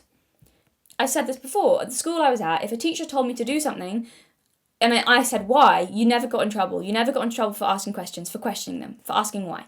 And then the teacher would explain to me, they would never just say because I said so, because that wasn't a good reason. They would explain to me why they wanted me to do it, the reasoning, and if their reasoning was good and it made sense, I would do it. But if I still disagreed, sometimes if I used reason, I could convince the teacher around to my position and explain why I disagreed or Anyway, not disrespectfully, but in having an honest and polite conversation. And I think that's a more useful skill for a kid to have than just like being able to do what they're told. I was a cooperative child, somewhat, but I've never been obedient. If your children are obedient to you, that's all very well, but then what happens when they're out in the world and other people are telling them what to do? What happens if they've learnt to abdicate responsibility and their decisions onto somebody else? It's not a trait that you can switch on and off. If you're raised on that, then like it's not selective. So, if I don't believe that children should be obedient, what do you think I'm going to say about adult women? I'm going to say that being cooperative and respectful is a desirable trait, and being compliant and obedient is not. if I'm being honest, I think far too many people are compliant and obedient these days, and I think if less people were compliant, the world would be in a far better state at the minute.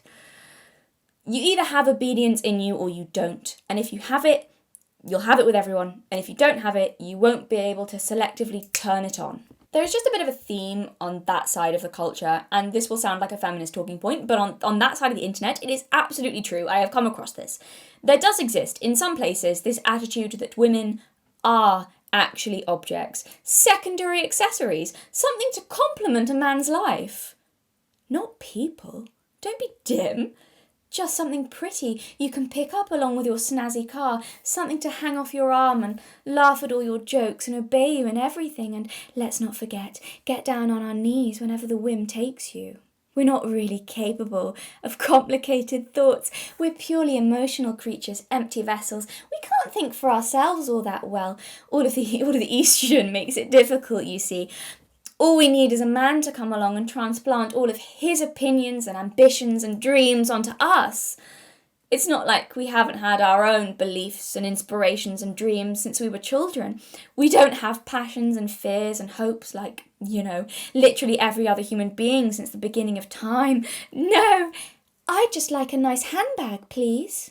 They watched Stepford Wives one time and thought it was a documentary. That sounds extreme, but I'm not joking. I was actually shocked. I didn't think that some of this was like a commonly held belief, but I genuinely have heard some of these ideas expressed.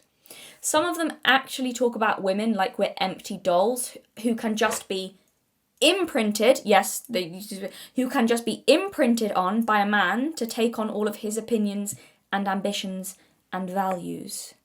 I'm serious, I've heard them say this, and therefore I'm concerned that they've never spoken to an even vaguely intelligent woman before, or even a woman at all. Maybe just the people they're interacting with are young lasses below the age of 20. That's a teenager you're talking about. The thing, and I think my mum was talking about this a little while ago. She's seen this happen of kind of older men marrying impressionable young girls. And then getting a shock when and she's really kind of all this stuff seems to be really compliant, easily molded, all of that. And she said she's seen this happen a few times. When they have kids, they become completely different people. And suddenly they grow up, they become women. They're it's that wasn't her personality. She was just really young. It's just oh my god, just talking about someone literally unformed without a developed personality yet. You think you can come along and imprint all this stuff onto her, and what she's going to be like for the rest of her life? Have you met middle-aged women? She's not just going to stay like that, especially not when she has kids. That's when she's going to become no, I'm not doing that if I think this is wrong for my children. It's so childish. And then some people, even someone older, maybe, who can just easily have all these opinions and beliefs just implanted onto them. Sure, some women are like that, just like some men are like that. And they're generally agreed to not be very clever people. Just get a fucking sex robot at this point, dude. Seriously. Women are formed by the man they date. Do you guys realise how stupid you sound? Do any of you actually know any women? Do you have good relationships or friendships with women? And I don't mean, do you fuck women? I mean, do you know women?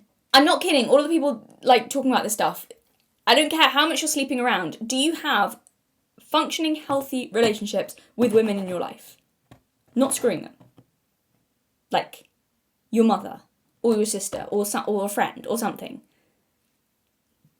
Do you know women? Do you understand? I don't think you do. Give your mother a call. Reach out to your sister. Get on better terms with your female friends. I don't fucking know. Just sort it out. You know what I think? I think most of this is just a reaction to the extreme feminists. You're not logical or reasonable. Most of it is based in your emotions and how you feel about women. You've just decided all women are a certain way and you're justified in treating them however you like. Same as the misandrists with men. A plague on both your houses. Please, can we put them all on an island together? It will be the best dating show in history. Extreme feminists with extreme red pill. Oh, I don't like dating shows. I would watch that. I would. Everyone would watch that. Are you kidding me? Maybe it would have like either it result in mass murder, or it would have a happy resolution. It's like men and women learn to get on again. But that's the funny thing. It is really like illogical and feelings based, while claiming, and there are some logical reason science in there, but a lot of it, and the conclusions they draw, a lot of it is just like based on their emotions, and you see people jumping through hoops. I saw this comment on one of these videos, like clearly thinking they're being really scientific, going through, oh, it was ridiculous, it was a massive long comment, and he just, the mental gymnastics. So his whole thing was women are incapable of love. And it was, he'd like had this whole explanation of going back to like caveman times, and how, because of caveman this is why, and he went to this whole long thing of like, because of how men and women were in caveman times, and how this explained why women didn't evolve the ability to love, and their love is conditional, whereas men's love is unconditional. Oh my god. But they really believe it. It's so much of this stuff, and I hate using this word because it's thrown around so much and used out of context for people who don't deserve this term, but a lot of it, definitely not all of what I've said a lot of it's helpful, but like a lot of the extreme stuff, it's just people like radicalizing themselves. I'm serious. Again, I don't like using that because it's used so often, but like in this case, I'm looking at going, they've radicalized themselves into believing that it's impossible to ever have, some people, not everyone, but some people believe it's genuinely impossible to ever have a healthy relationship with women, that women are fundamentally evil, women are incapable of love. That blows my mind.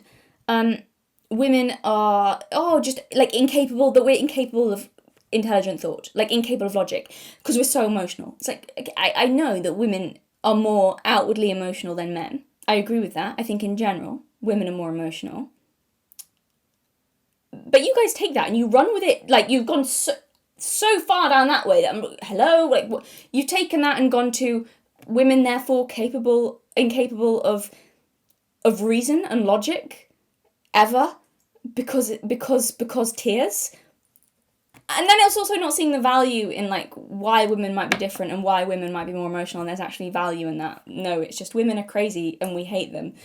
Not all of them, but some of them. But I'm like, and then some of the solution to that is either to like, we hate women, we don't like women anymore, or it's, well, we do like women and we need women, but we just need to like control them because that's the only way to do it. You're just like the feminists saying that all men are evil and rapists, and like it's the same. It's the same. You are the same. Please just live on an island together, and a survival show, and we can film it and like be like Lord of the Flies, but like culture war. I'd watch that. Right. Anyway, back to what I was saying. This idea I've seen doing the rounds that a woman's natural state is obedience. It's not true. I'm sorry, I hate to burst a bubble. Speak to someone who's raised both boys and girls. My parents and also a lot of our family friends. We've got a lot of family friends who also have big families, both with like mixed gender families, boys and girls. And the general consensus among everyone is that girls are worse and don't do what they're told. That girls are worse for not doing what they're told. And maybe that's just the people I know. Again, that's totally anecdotal, so some people might go, no, I've raised boys and girls and the girls are way easier. But for most people that I've spoken to, both boys and girls, they seem to agree that women they're not naturally obedient, guys. I don't know where you got this idea. You're being very surface level and, if I may say so, male about it all. Just because something appears one way does not make it so. Just because women seem easily guided does not make it so. And I'm telling you now, if you think that, you're probably easy pickings for manipulation, because it's not difficult to play into what someone wants to be true. Men with the biggest egos are always the easiest to manipulate. Ask any woman this. 100% true. And I don't manipulate men. People aren't going to believe that now after what I just said. I don't. It makes me feel gross. But that doesn't mean I don't know which ones I could manipulate and which I couldn't. That doesn't mean I can't sense with some of them just how easy it would be. I think most women have that sense. The guys with the biggest egos, because it's what they want to believe. Like it's always the easiest to manipulate. And because they overestimate their own abilities and underestimate women. I'm pretty smart, so I feel like I could do it well. And I hate talking about it like we're enemies. I really do. But that's how you lot talk about us. Like we need to be rigidly controlled or crushed. So here's some advice for all of the alphas out there who really should already know this manly battle wisdom. If you underestimate your opponent, you'll be blinded. That's your weakness. Here's the thing. That's what I put down to how effectively I embarrassed Vorsh, because his devoted fanboys can still claim he's right. They can shout it till they're blue in the face, but let's be real. I won that exchange, and he came out of it looking like an idiot. And it was because he underestimated me. It's as much to do with that as it is to any talent that I may or may not have. I'm serious. He stumbled into my video with no idea what he was doing. He thought I was some stupid conservative bitch, his words not mine, and he had an inflated sense of his own self-importance and assumed I was a naive idiot, and he got stung because of it. If he'd tread a little more cautiously, not taken the character I was playing at face value, not overestimated his own abilities in comparison to mine, then it's entirely possible he could have embarrassed me instead by constructing an intelligent argument. It could be done. I'm not invincible. Hubris. You know what they say about pride and falling. Don't you see? You believing women are weaker and incompetent. Guys, one of the biggest ways women manipulate men is to act innocent and incompetent, playing on a man's desire to be in charge, his need to rescue, or on his belief that he is more capable. If you take that as a genuine sign of her inferiority, you are playing right into that. And I'm not saying that's what I did with Vorsh, but the point about being underestimated still stands. Being underestimated can work in your favour. I'm giving away all our secrets. Lady Macbeth told you all this a few hundred years ago. Look like the innocent flower, but be the serpent under it, god damn it. I'm really not helping the case that women aren't evil and treacherous by nature. No, that's not what I'm saying. That's not what I'm saying. And also, just, like, doesn't mean that any time, like, a woman is, like, incompetent or needs help or is innocent, that is all, or is sweet, and that doesn't mean it's all a game. Don't think that. You'll be paranoid and crazy if you think that. No, it's just to say that is a way. I think everyone kind of knows that. That's a way that women could manipulate men, is by doing that. But that doesn't mean that it's not also genuine. And I think you have to be quite good at reading people to figure out which is which. Yeah. So I'm not saying that women are evil and treacherous by nature. That's not what I'm saying. What I'm saying is we're just as capable of fucking someone up as a man is, but in an entirely different way. We're not lesser or stupid or more easily controlled, is my point. We just have to have other ways of doing things. My brother and my dad both grew up with loads of women. They know women really well, and they can't be manipulated. I've seen women try to do it to them right in front of me, and it's funny. It doesn't work. And also, they immediately know what's going on. My dad is a gentleman, so he's polite about it and pretends he doesn't notice. But my brother is rude and hilarious, so he just gives them a flat stare. He's fucking funny. He's so deadpan and sarcastic. He can seem like a prick sometimes, but he's funny. No, but the reason they cannot be manipulated by women is because they don't underestimate them. They don't underestimate her capabilities or strength because they know women well enough to know we're not easily moulded. And it is that very knowledge that makes them invincible to manipulation. Do you see how that works? Because they don't see women as lesser, they can't be controlled by women. That's the secret.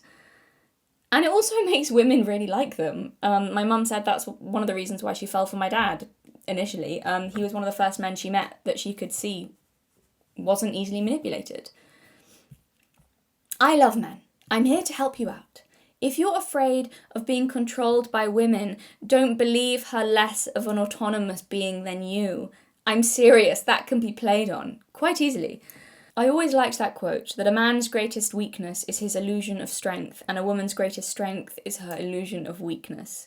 If you fall for the illusion and think that's the truth, you're an idiot. And women will think you're an idiot. They might act like they respect you, of course, you couldn't be manipulated otherwise.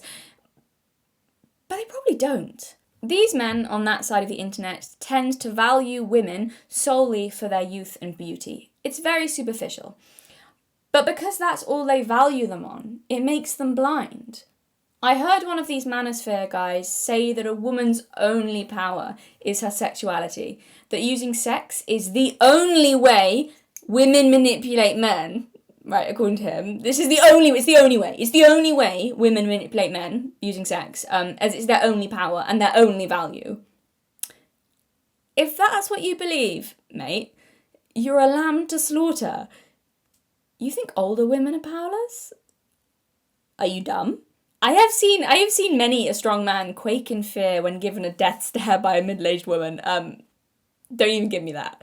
But it's funny because it's just like a lack of understanding of women. This is the only way, guys. It's the only way that women manipulate men is sex. That's it. That's the only power she has. A really stupid woman, maybe. Sorry, that's if she's really dumb, maybe. But even then, I feel like she could still cry and manipulate that way. It's okay. Yeah, sure, you're right. You really understand women. Good. You see what I mean in underestimating or undervaluing someone, only harming yourself in the end? If you think women are only good for sex and babies, you are very stupid and deserve all you get. Women are shapeshifters. There we go, that's a good description. But that doesn't translate to obedient, though it might look that way. It means slippery and hard to get a hold of, like trying to grab a handful of water. That's how I see femininity, by the way. When I said in another video that I had a more spiritual perspective and description of femininity, that is the easiest way to say, is that I see femininity as water. It nourishes, seems soft, receptive, changeable and malleable, but you can't stop water, and it's mercurial and hard to control. The bend and flexibility in water is a strength, not a weakness. It seeps in everywhere and you could drown in it. Oh, I'll build a dam. Water always wins in the end, shush. And it bends and changes form and shape, but it doesn't lose its essence, okay? I think, women are not just, mindless dolls that you can put a personality into. You want a robot, okay.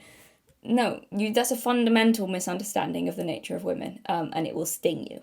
And I won't feel bad when that happens. Can I give my opinion on this, on what I've witnessed? Domineering men attract manipulative women. I don't think women really do become obedient. Not really. You don't become more powerful than her in a relationship. All you've done, if you've taken on that kind of controlling role, all you've done is push the feminine into the shadow and she becomes really manipulative. Men have a tendency to only see the obvious, surface-level power. No offence, but it's true. Come on, boys, you should know this by now. Just because her power isn't as obvious doesn't mean that she doesn't have just as much. Have you never heard older women say this? We just let the men think they're in charge? Women have been saying that forever. And modern women don't say that. It's not young modern women saying that. Traditional women do. That should tell you everything. Those are the people who had, really traditional... They're the ones saying it. Have you never heard that? Maybe women only saying that to other women, around other women, but I feel that is fairly common knowledge. That's okay. There's a couple I know who are a perfect example of this. They're older. They've been married for a couple of decades. Now, he's Danny Big Bollocks, right? The dominant one in that relationship. A very successful guy. He runs his own businesses. He makes all the decisions and always has. He lays down the law and says how it is. And his wife is obedient and compliant and happy to go along with all of his suggestions. And yet, somehow things almost always end up going her way. Funny that. He'd probably tell you he's completely in charge of absolutely everything. But I have to tell you, from where the women are standing, the view's a little different. There is nothing that happens that she doesn't want to happen, and very little that doesn't happen that she wants to happen. Does that make sense? I feel like that makes sense. She's just a master at making it all seem like everything was his idea. I don't know why you would rather be manipulated over having someone who will speak to you respectfully and honestly about something. I did actually get into an argument. It was a friendly argument, but it was an argument with a guy once about this. About whether women should do what they're told. And it got into this whole discussion about, like, between a husband and wife, and I just ended up saying he said that the only way a woman can have influence on the world is through her husband, and I was like, you want to be manipulated is what you're telling me. And I don't think he'd ever thought of that before. He kind of looked at me funny. I'm like, that's what's going to end up happening in that scenario. I mean, maybe he does. Maybe some people do want that. Okay. I don't know why you prefer that over having someone respectfully and honestly talk to you about something, but to each their own. I mean, there's all this advice now, things like how to get your man to do this or your woman to do that. Why don't you just have a conversation? Like an honest am I crazy? New idea here, guys. Breaking news. An honest conversation. And hopefully because you care about each other and want to reach a solution, you'll sort it out. Am I crazy? If your partner's not selfish or immature, that'll probably do the trick. And if they are, why are you with them? That's how relationships work in my family. That's how relationships have always worked in my family. And I have a really healthy family dynamic. Tried and tested. Works for us. Works brilliantly. The way I hear some of these guys talking, it's ridiculous. The thing that gets me is the total lack of awareness. They don't even understand the enormity of what they're asking for. Hey, a woman's getting all this stuff, right? She's getting security and safety and stuff. Depends on the relationship, first off, and I'd hope women have more to offer in a partnership than obedience, even if you are talking a traditional partnership. Birthing and raising children is no easy thing, and I just dislike how it's just disregarded even by that side of things. That's not nothing. Then she's not just a pretty object that. Completely devaluing the feminine in her role, but even in people who want something traditional, but okay, dude, okay, whatever. Even in that, it depends. Even in a traditional relationship, but that's assuming it is. Assuming. Anyway, so okay. Hey, a woman's getting all this stuff. She's getting security and safety, and so all she's got to do. She gets all this. It's all she's got to do. Is hand over her autonomy and let me decide everything, which really is actually benefiting her. It's making her life easier because women don't really want to have to deal with that stuff anyway. All I'm asking is for your will to always give in to mine. Oh, that's all, is it? Just that. It's the seeing of asking for that as insignificant that really gets me. That's the thing that really it's not even asking. It's the seeing that that's something they're entitled to, and it's meaningless. It's nothing. Ingratitude more than anything. But I'll pose the question to men: how would you feel if someone comes along and asks you to give up your responsibility, to give up your autonomy? In favour of someone else's? Do you feel that? Do you feel that slightly sickened feeling mixed with rage? Yeah, me too. Why would it be any different for me? Men and women are different. I know they are. But not in terms of having sovereignty over themselves, they're not. I don't understand why you'd think women wouldn't feel that same feeling being asked for that. Not all will, it's true. There are some people who don't want to take responsibility for themselves, some people who are quite happy to hand over their power to someone else because that can be easier in many ways. Okay. But also, how much pressure to put on someone that someone feels totally responsible for me to that extent? No. At the end of my life, I'll be the only one responsible for all my choices and mistakes. I'm happy to be held accountable for them. I'm not handing that over to someone else. Now, this doesn't mean be argumentative and cause problems. There's a false dichotomy I hear a lot, that women are either obedient and compliant or they want to emasculate you. I don't want to do that. A man is totally, absolutely entitled to his boundaries. But aren't I just as entitled to mine? If you watched my last video, you'll be aware I've been down that road before, with feeling like I didn't have a right to boundaries, with feeling like what a guy wanted should take precedence over what I wanted, and I'm not going there again. Hard lesson learned. Because his will is not more important than mine. We're equally important. That doesn't mean we're the same, but we are of equal value, our desires and opinions worthy of equal consideration. That's what I really hate about that side of the internet, because they are pushing the idea of trampling all over women. They don't even realise that's what they're doing. They are, I'm sorry, but some of them, not all of them, some of them are. They really do believe that male wants and needs are more important, talking about how to play with her head or her emotions to change and push her boundaries around, to overrule what she wants, and I find it despicable. That's a strong word, but I mean it. I think the same of women who act that way with men. And what really gets me is that it's young women who are the most susceptible to that kind of thing. Before they've... Well, I just went in one of my last videos went into complete detail in how a lot of young women feel like they don't have a right to boundaries. That is a real thing I think a lot of young girls feel. And just playing on that, making that... Before they figured out that they do, that they don't have to always push themselves aside in favour of what someone else wants, before they figure that out, you get in there. You get in there early so you can screw them around, mess with their heads. It's so disgusting.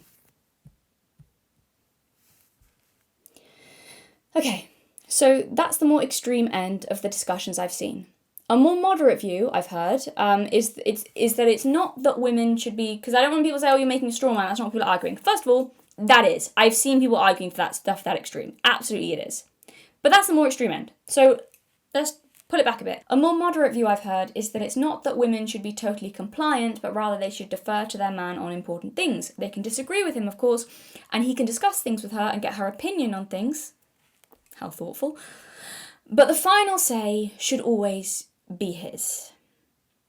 See, you're going to have to give me a good reason why that should be the case. I do want to clarify, I'm not trying to insult anyone who subscribes to that idea and dynamic within your relationship. Whatever works for you. And I'm also not trying to lump you guys in with the always comply dudes. I understand there is a difference, and you should do you. What happens in your relationship is not my business. I don't care. I'm not telling anyone how to do things.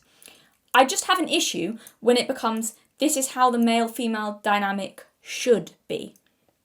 See, it's not even that I necessarily disagree with some of the things I hear the more traditionally minded people say in regards to this. I just have a problem with some of the conclusions they draw from it. I think that's partly why this view has become so popular with certain people, because there is truth in it and people recognise that ring of truth. I'm going to make some huge generalisations now, and I know there's plenty of exceptions, but that's the point of generalisations. They're general. I think there's truth in that, in general, women are more agreeable. I would also say more indecisive. I mean, there's been enough memes about that at this point, about girlfriends not making their minds up. I think probably also more like this, and less razor focused on one thing, more cooperative, so more likely to be accommodating of what someone else wants. Which also is why it makes me so mad when I hear these people talking about how to push around a woman's boundaries. Anyway, again, I'm speaking generally here. Just say, one of my sisters is nothing like this. She has a very traditionally masculine temperament, and I don't think that makes her any less of a woman. She's brilliant, she's very smart, very funny, but the last thing you'd describe her as would be agreeable. She's very disagreeable and very decisive. You guys thought I was mean. People sometimes accuse me of wanting women to be only one way because I talk about femininity. No matter how many times I say otherwise, I still get accused of this. I don't. I wouldn't change my sister for the world. I don't think it makes her any less of a woman. I'm just saying that traditional femininity, this is fine. That's also fine too. And can we not shit on that, please? And by the way, I don't think these things I've just listed, like being agreeable, cooperative, even indecisive, stuff like that, I don't think these are weaknesses in women, by the way, and I dislike it when people frame them like they are. They can be, but they can also be strength. You can translate indecisiveness to meaning someone who considers nuance more or weighs things up, more flexible and open to change. And that is also incredibly valuable. So is being cooperative. I also agree that I think a lot of women are attracted to a take charge type of guy.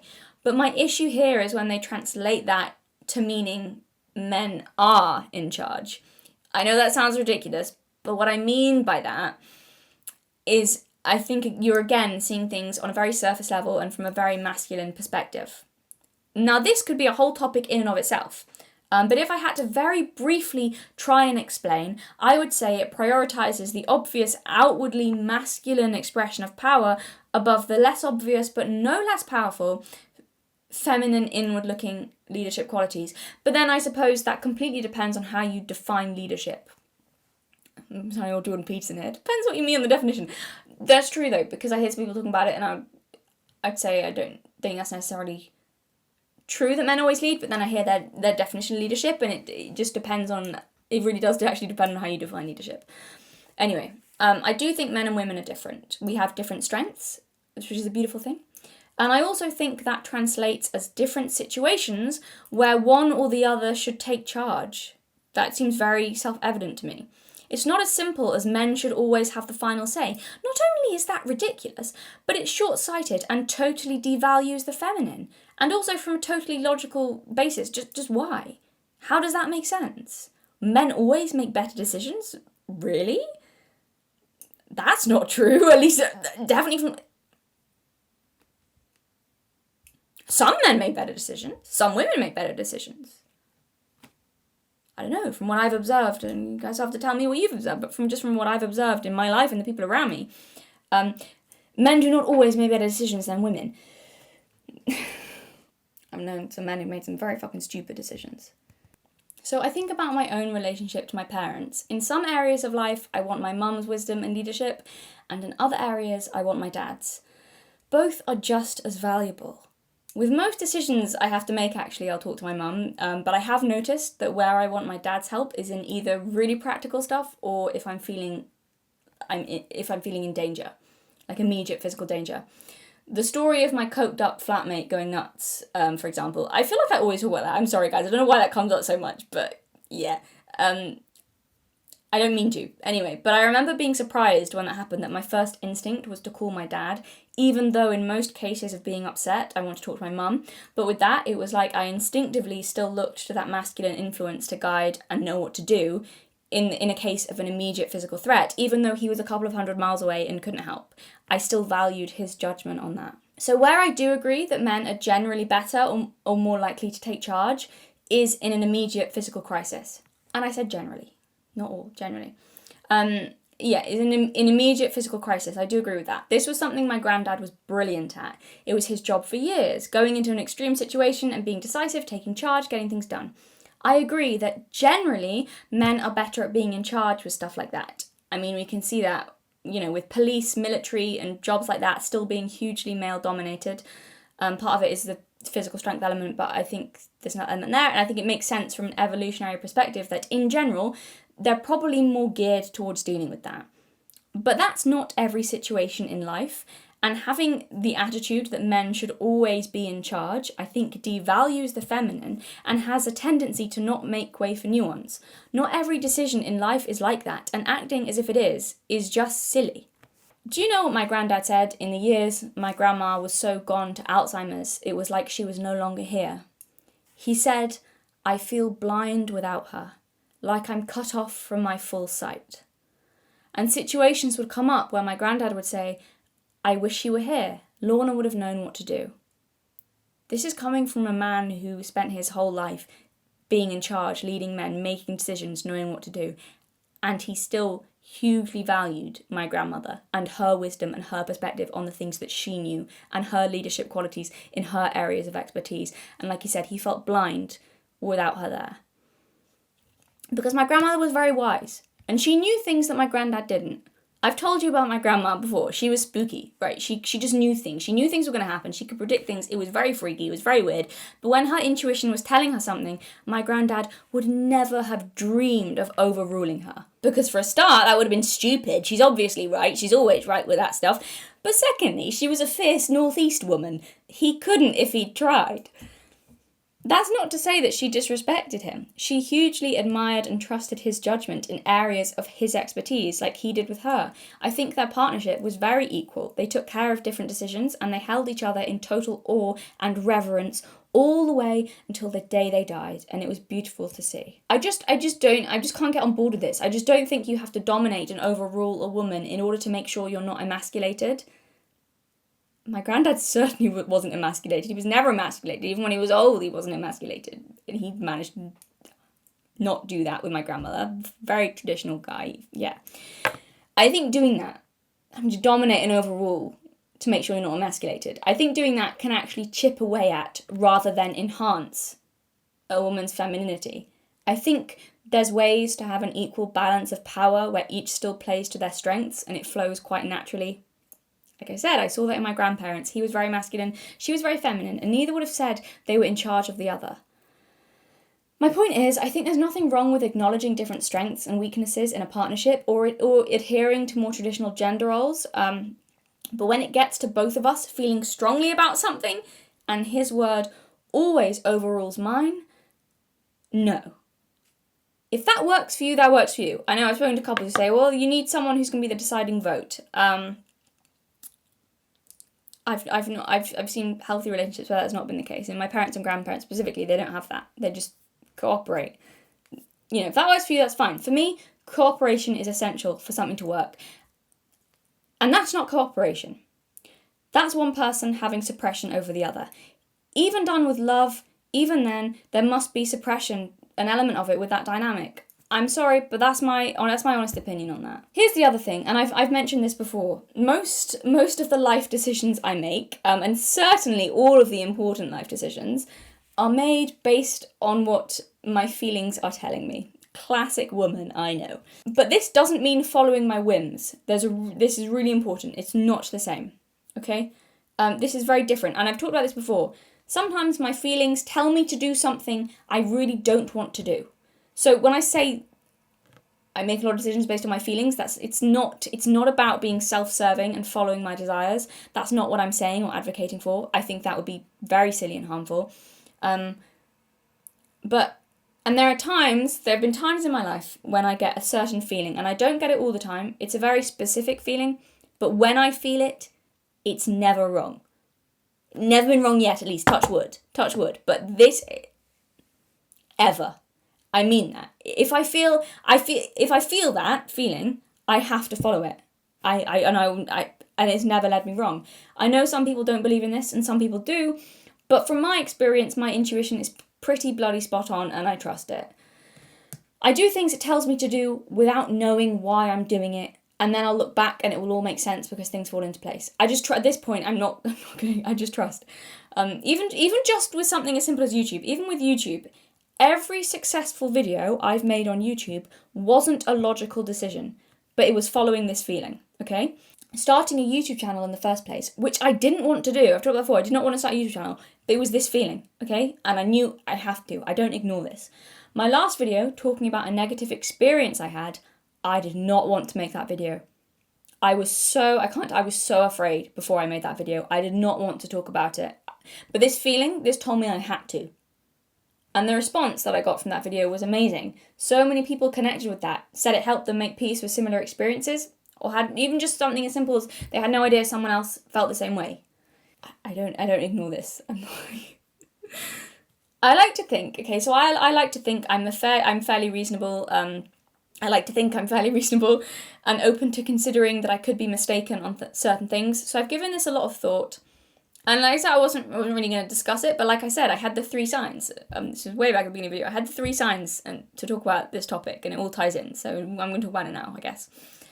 So I have actually thought about this long and hard, about whether women should defer to men, whether I should be okay with handing final decisions over to somebody else. And I've come to the conclusion that I'm not okay with that, and I shouldn't have to be.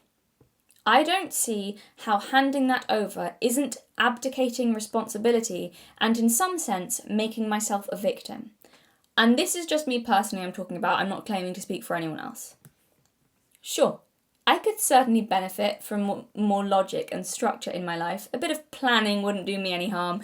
I'm not saying that the way I live right now is perfect. Most of the time, and here's the thing as well, like most of the time I probably would be very accommodating and happy to go with the flow. I don't feel like I need to be in charge or lead anyone. But when it comes down to ruling final decisions, no. I actually think everyone is intuitive, just most people ignore their instincts. My grandma and my mother, though, taught me different. And they followed that feeling, and it led to amazing outcomes or prevented horrible things. In one instance, it led my mum to saving my sister's life, acting on a feeling that seemed illogical. A feeling my dad didn't have and would have ignored. And if they'd had that kind of dynamic, might well have overruled. So I will never allow the feeling to be overruled. No, I've seen it work too many times, but no. My parents need to make decisions in harmony because they bring different perspectives to the table, and if one of them was outruling the other all the time, I just don't think it would have gone as well. This feeling, I trust it. I trust myself. Though really, I don't believe this feeling does come from myself. That's just what I believe. So that doesn't mean I'm unwilling to cooperate. I'm part of a big family. I do nothing but cooperate. But that does mean that I'm not going to allow someone to make final life decisions for me. They can make them with me on equal terms. But I'm not becoming a secondary figure in any partnership. I won't be ruled. I'm not going to betray something which has done nothing but guide me true. Not for anyone. More and more, I'm starting to think that this dynamic between men and women is a modern invention and quite an out-of-touch one. I'm serious. It seems like a real luxury perspective. And I partly blame feminists for this. If they hadn't gone on and on about how women have never had any power until 5 minutes ago, very disrespectful to a lot of the women in the past, but okay, if they hadn't gone on about women literally never done anything until 5 minutes ago, maybe men wouldn't have this idea that in the past women were silent and compliant and floated around like subservient angels, living only to serve them dinner and give them blowjobs. People seem to be harking back to the golden age of obedient, smiling housewives that was really more of a propaganda campaign to get women out of jobs and back in the home after the war, more of an American dream than a reality. You think women from the past weren't hard as fuck? They'd have been fiercer than modern women. They had to be. Times were hard. I spoke earlier about my grandfather and his father and so on and so on. But their wives were just as tough and brilliant in their own way. I never finished the story of the disinherited heir and the maid, but she turned out to be stronger than he was in the end. How that story goes. All of those women lived tough, hard lives, and they were no shrinking violets, the way my granddad talked about them. They ruled their households and the community with an iron fist, and that was the norm. In that community, by the way, all the men handed their pay packets over to their wives. They handed them over and their wives would give them pocket money they could spend down the pub, but the wives were in charge of the money to make sure everyone got fed. Those women were not obedient and compliant. They were tough, cooperative, could be relied on, and were capable enough that if their husbands died, which happened a lot, they could do what needed to be done. They couldn't be any other way. Life was too hard for that. I can't help thinking that the way a lot of the red pill side of things sees traditional women as compliant, soft, and delicate is actually a fairly modern idea. Rich ladies in the past were viewed like that, of course. But average women... I don't think that's ever been the reality for average women. It's a romanticised view of the past. And even the rich ladies of the past weren't really like that. That's just the image that was given off and they presented. I don't really believe they were shrinking violets either. That's the thing that really strikes me about these types of conversations, and not all of them, but a lot, is how out of touch they are. You might get a podcast host who, for example, spends his time talking mainly to young Instagram party girls from Miami and thinks that gives him a good insight into the female psyche. No, you have an insight into a very specific type of female psyche. I'd argue, if I may, The young Instagram party girls from Miami don't really give you a balanced view on how the average woman actually wants to be treated. That's very specific. Okay, that was a dig. You'll know exactly who I'm talking about. Absolute clowns. Oh god, and these chicks as well. Like, they seem to have such a warped view of the average man. It's impossible to meet a guy who won't cheat. Maybe the men you go for, love, but there's a whole life beyond Instagram. Like, the women are just as annoying on this side of things. They're just constantly talking about wanting a luxurious lifestyle and a rich man. Shut the fuck up. You're not entitled to that. If you get with a man just for his money and he cheats, you get what you signed up for. Some people are happy with that arrangement. Sounds like hell to me. A loveless, empty life. God, the world you people inhabit is so depressing. They're talking about the laws of nature and how men and women should behave a certain way. Men have to cheat because that's how things were in the wild. Meanwhile, they're out here with their Instagram lifestyles and fast cars. Darling, you couldn't be further from the wild if you lived in an iPhone. What are you talking about? Your world is a totally artificial one. Totally based around consumerism, city life and the online world. It's not real. That's not how most people live or interact with each other. The way they talk about relationships and women strikes me as a perspective born totally from that environment. You're shoppers, not hunters. Look, and I'm not saying they don't have some good points. They do. There's a lot of truth in what that side of the internet says. I've said it before. But there's also a hell of a lot of bullshit. The one that stinks the most to me is this idea that being self-serving is a man truly being a man and in touch with his instincts. No, you're not in touch with your primal nature, you're a product of Instagram. You couldn't be further in the matrix if you tried, red-pilled my ass. Everything about how you view the world is on the most surface transactional level. Finances, relationships. That's not real. That's not nature. Being self-serving makes you nothing but a consumer, a result of the world you claim to hate. You wouldn't know the laws of nature if they hit you in the face. So, as I've already touched on so far in this video, there is that attitude I've sensed on that side of things. With some of the red pill dating content. That good or bad is totally subjective when it comes to being a man. To cheat or not to cheat, screwing people over to get ahead, you can't be judged on that because none of that matters in nature. The only thing of value is strength. That's how you get the true measure of a man. I call it the Voldemort theory of ethics. There is no good and evil. There is only power. Those too weak to seek it. It's a very complicated moral theory, you wouldn't understand. Now that is how you know you're the good guys, when you start agreeing with the evil snake man. This is also unironically Vorsh's worldview, so you're in good company, boys. I did steal that point from that video on him, Vorsh is unironically evil. They made that point that he has the same worldview as Voldemort. And I'm seeing that in some of the red pill stuff as well. It's funny, the extreme lefties and the extreme, red pill dating people, they really start to look and sound the same after a while. You have the same beliefs, just on opposite ends.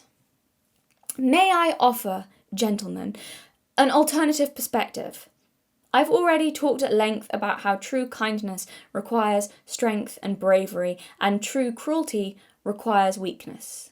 I fundamentally disagree with the perspective that goodness and morality is a luxury. I think it's a necessity. So, my sister and her boyfriend, fiance, spend a lot of time in Africa. I know I'm being vague, I don't want to give too much information, though I know it's annoying the way I've just said Africa, like it's not made up of lots of vastly different countries. I'm sorry, I'm not trying to be offensive, I just want to be vague. Anyway, she works with the locals out there, and she has a lot of ties out there now. And that's not to say that a lot of bad and dangerous stuff doesn't happen out there, because it does. And yet, at the same time, what she loves the most about it and what she says she always misses when she's back in England are how strong communities are. Their lives are more in touch with reality and the harshness of life than most places in Britain, for example, yet cooperation is absolutely essential, especially amongst the tribes. And I think most people would agree that tribes people are the most in touch with nature and life's harsh realities than we are. And they also support each other more. So there's a tendency amongst, and again, not all, I keep saying that, amongst some, but not all, of the more extreme red pill stuff, and by no means everyone, I don't want to paint everyone with the same brush, like I said, there's useful information there too, but with some of the stuff I've seen, there does seem to be this attitude of seeing kindness or morality as weakness, even as a Western construct, perhaps. All comes round, all comes full circle. Like I said, the lefties and the... You guys are the same. So I think this is an understandable instinct. I think in part it may be a reaction against how far away from nature our culture has become, a reaction against how defanged and, let's be honest, pathetic people are nowadays. But the funny thing is, most of these people with these talking points are themselves totally removed from nature. A lot of them live comfortably in cities, or they spend their time on the online world. The reality they inhabit is itself a false one. A matrix, we could call it. So I am slightly wary of their conviction they found the truth of nature when they are cut off from nature. I think the instinct is a true one. They recognise there's something false about the way they're living, yet often they're living in a highly materialistic and totally removed from nature way, so I don't think I can trust their instincts to guide the right direction out of that.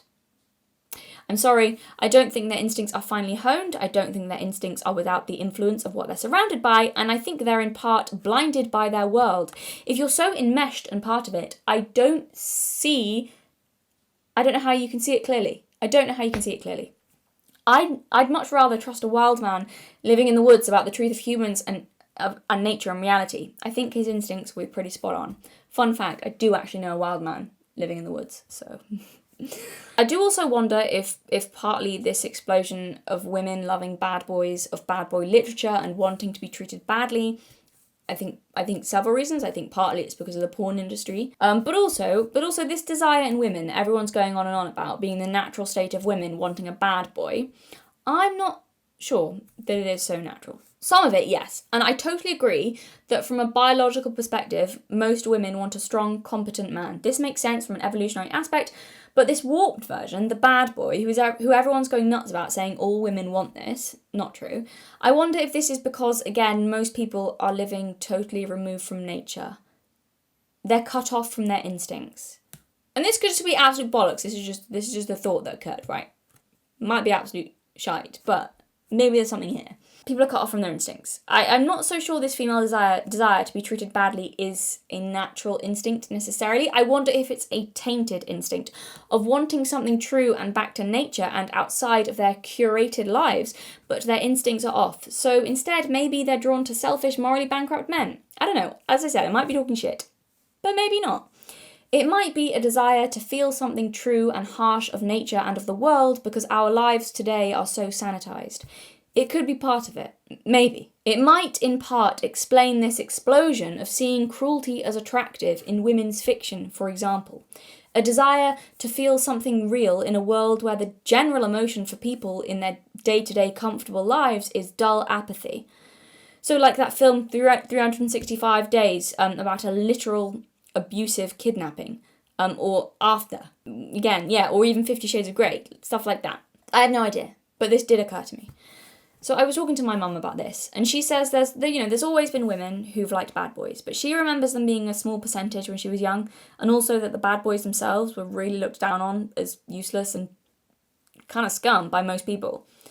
Now it seems like a lot of young women and young men are idolising that way of being. Even when I compare it to my female friends, the ones who've had a rural upbringing are less likely to go for a bad boy. That's not 100% true. That's not watertight or foolproof or anything. But I do see a bit of a pattern. But take that with a massive, pile of salt. A handful of salt. Because, of course, that's just my experience. Other people could see totally different things in their rural versus their urban friends. So I just don't think this attraction to bad boys is our natural state. I'm not sure how much I believe that. I have a hard time believing that. I understand some aspects of it, don't get me wrong. I do understand that some markers of attraction that bad boys may have, disagreeableness correlating with success, for example. I understand that some of the same qualities either mimic masculine behaviours or they're predictors of success, like disagreeableness or something. I think in general, though, it is actually just mimicking masculine behaviours, and I tend to find it quite a poor imitation. But again, maybe that's just because of the examples of men I had when I was a kid. So maybe I just it doesn't appeal to me. I see it as a bad mimic. But yeah. Anyway. So sure, I do understand some markers of attraction that bad boys may have. Disagreeableness correlating with success. Earning more. So I think there's an element of truth there, but I just get the sense that it's something of a manufactured emotion. Another symptom of this weird culture we have that has never been tried on humanity before. I've grown up in a rural community, and I found that the more rural and down to earth a society is, and additionally the harder life is, which doesn't always mean rural, but often the more a sense of community you'll get. Why? Because being totally selfish is not, in fact, our natural state. The ability to be totally selfish is a luxury only those who've built up a safety net around them can afford. This attitude of survival of the fittest, do whatever you have to do to win, morals are kind of negotiable. I mean, really, we could say morals are even social constructs invented by the weak to protect themselves. And if that's you, if you're not one of the strong, then cry harder, I guess. If I'm smart or strong enough to screw you over, that's purely your fault. How could I be held responsible for my actions? You know, the psychopath rationalization. That really was the attitude of my uncles. 2 of them actually put those ideas into words, which is why I find it creepy when I hear some of the red pill guys spewing the same shit they did, but this time as dating advice. Jesus. 2 of them actually put those ideas into words. And my uncles, I can tell you right now, were not strong men. I saw the weakness in them when I was a child. I felt like the grown-up around them. They were afraid, they were cowards, and they acted that way time and time again only to protect themselves. It's a way of sidestepping responsibility and rationalising their behaviour so they could do whatever they wanted. And not taking responsibility for your actions is the most fundamental bitch move. It's what children do. There was nothing admirable about them. I dislike this trend of holding selfishness up as an example to aspire to, not because I think it's morally reprehensible, though it is, but because to say that that's an example of strength is a lie. They're weak. I've seen it, I know it, and I've seen the damage their weakness causes to the people they're most supposed to protect.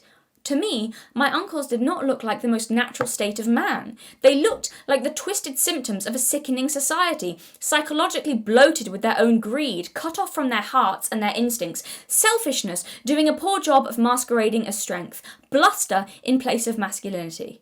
If anything, doesn't this great experiment that is humanity prove that cooperation, loyalty, and sacrifice is the best way not only to survive, but to triumph? That doesn't mean don't be strong and brutal when you need to be. It only means don't live only for yourself, for ironically, there lies the path to self-destruction. I'm not entirely convinced of the argument that to be selfish and brutal is the most true state of nature anyway. It's part of it, of course, but countless animal species show to each other what, from a human point of view, might be described as kindness.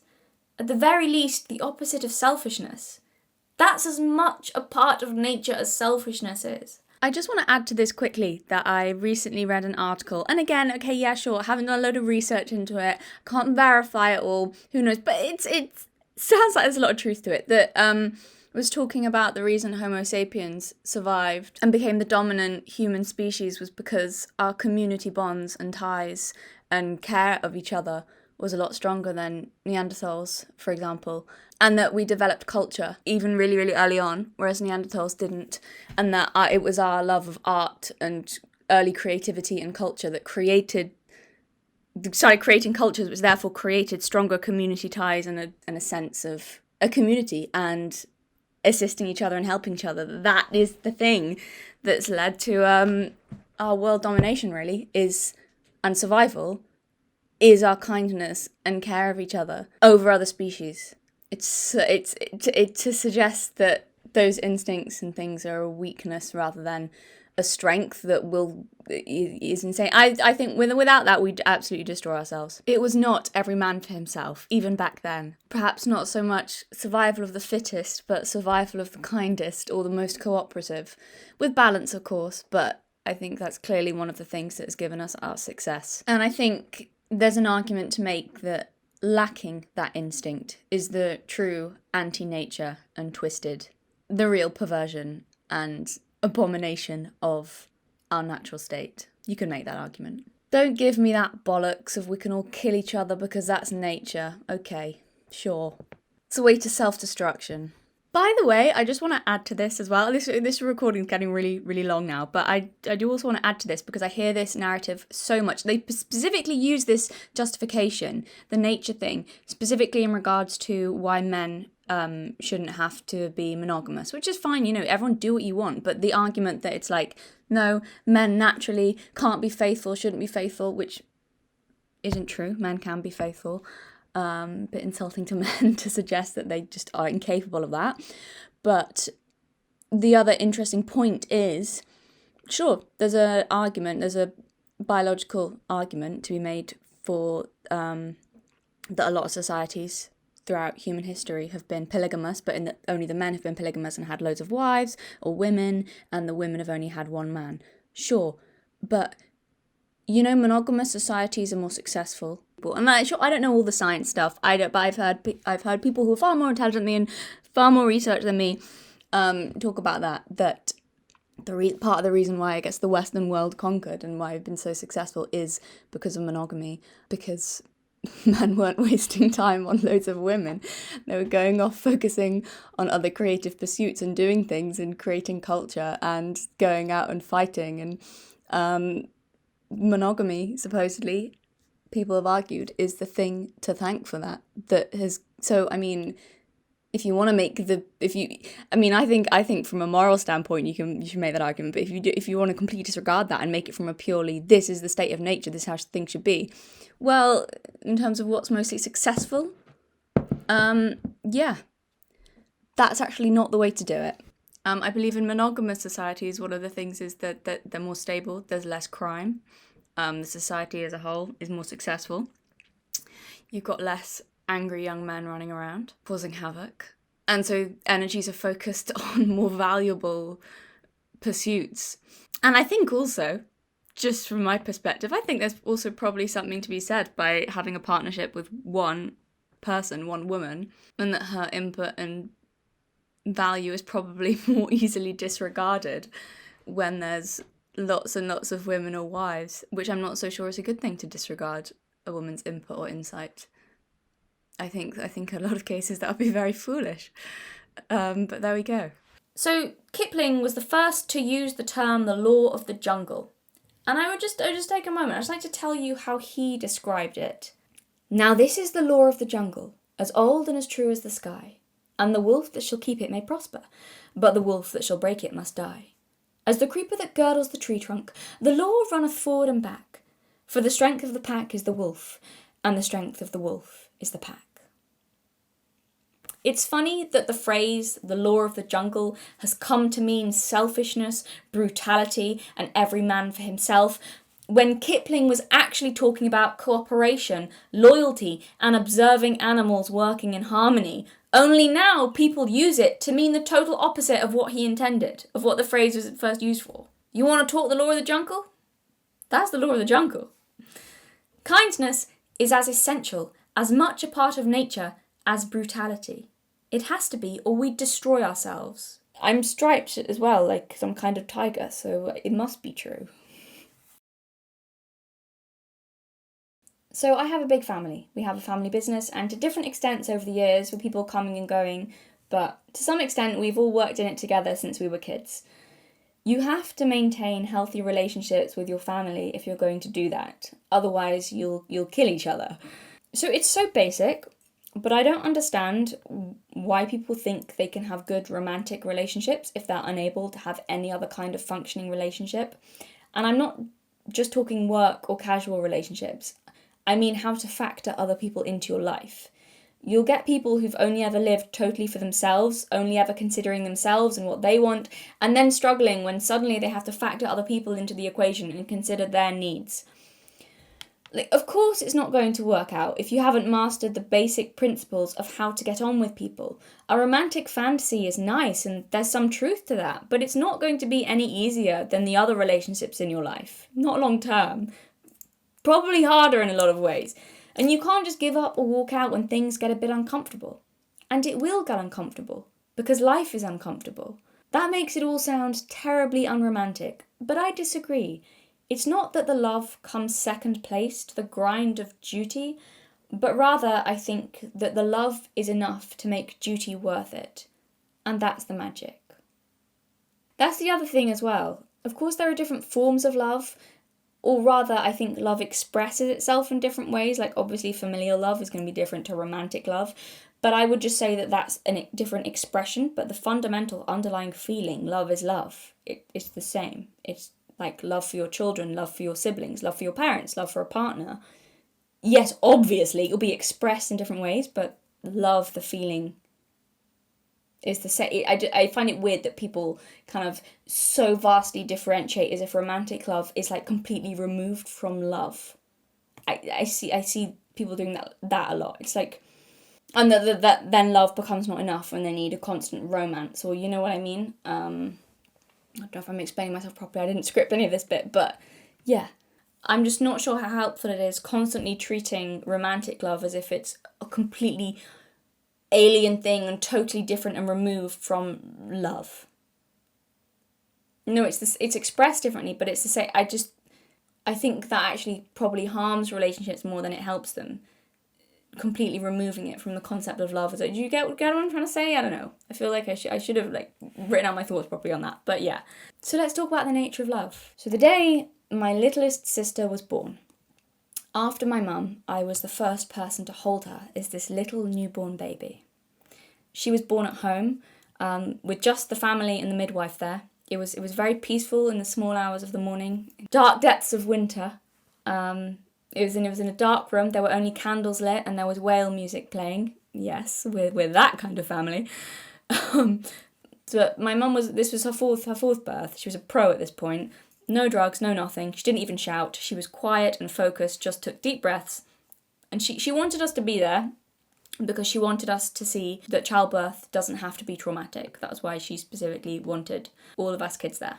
And this might wind people up, but my mum's opinion on childbirth is that you want to feel like you're focused and in control and guiding it, and that drugs cloud your mind so you can't focus properly. That's her experience of it. Her experience is that she says you need to be so on it. You're bringing a life into this world and you have to go somewhere deep within you and everything in you has to focus. It's been her experience. She gets very annoyed with doctors who always try to guilt her into hospital births. The only hospital birth she had was me, the eldest child, and she said that was the most traumatic one. This will annoy people probably again, but her experience was always that when it comes to childbirth, a midwife is 100 times more useful than a doctor.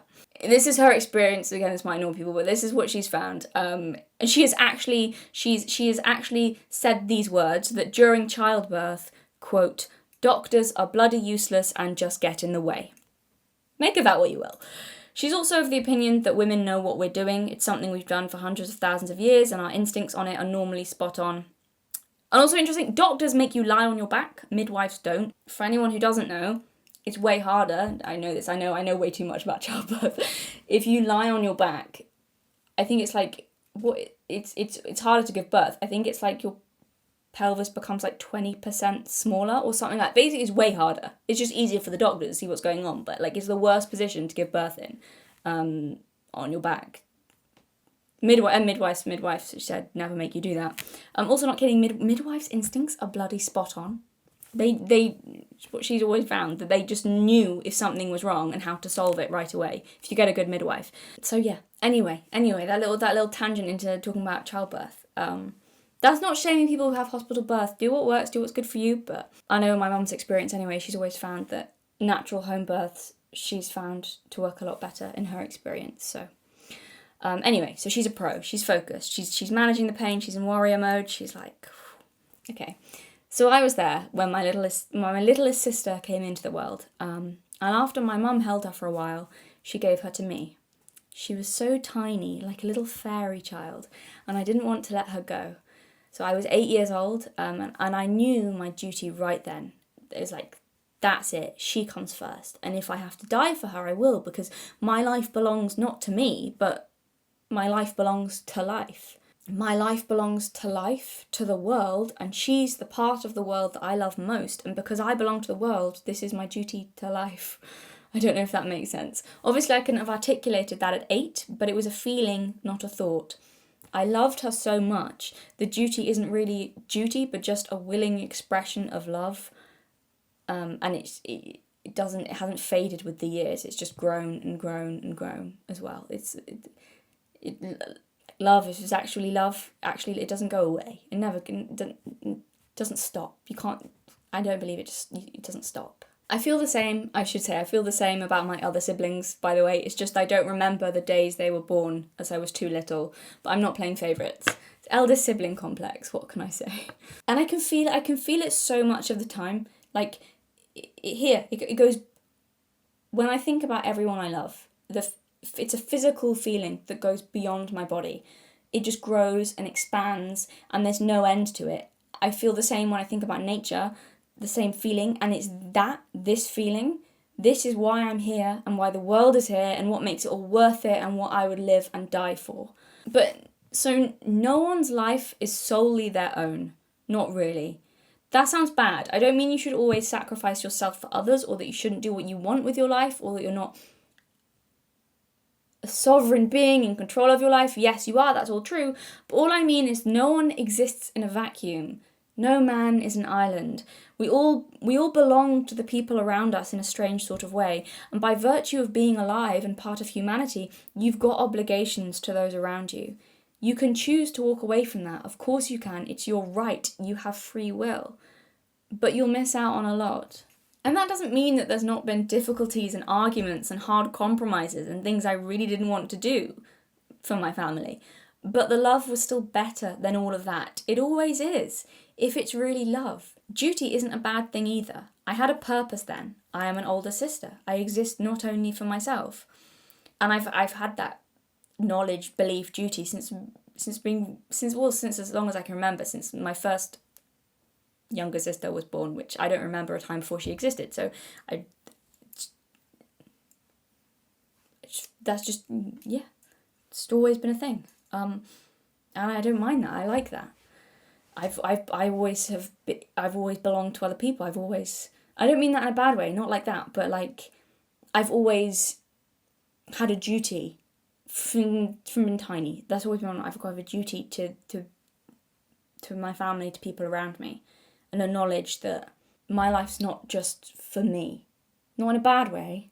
And I'm grateful that I've had that. I feel lucky that I've had that. It gives you a purpose and a value. And I'm not saying I've been perfect at it, okay? I've been a selfish brat at times, but in general, overall, I think I'm being fair when I say that I'm not, overall, a selfish person. I could definitely improve in some ways, but I think trying to be unbiased and fair, I don't think I am selfish.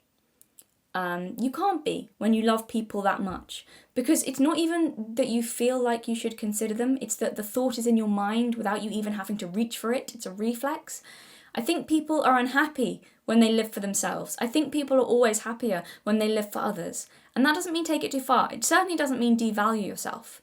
I think if you're doing it right, you value yourself more because you know your value to the people around you. Do you know what I always used to think as a kid?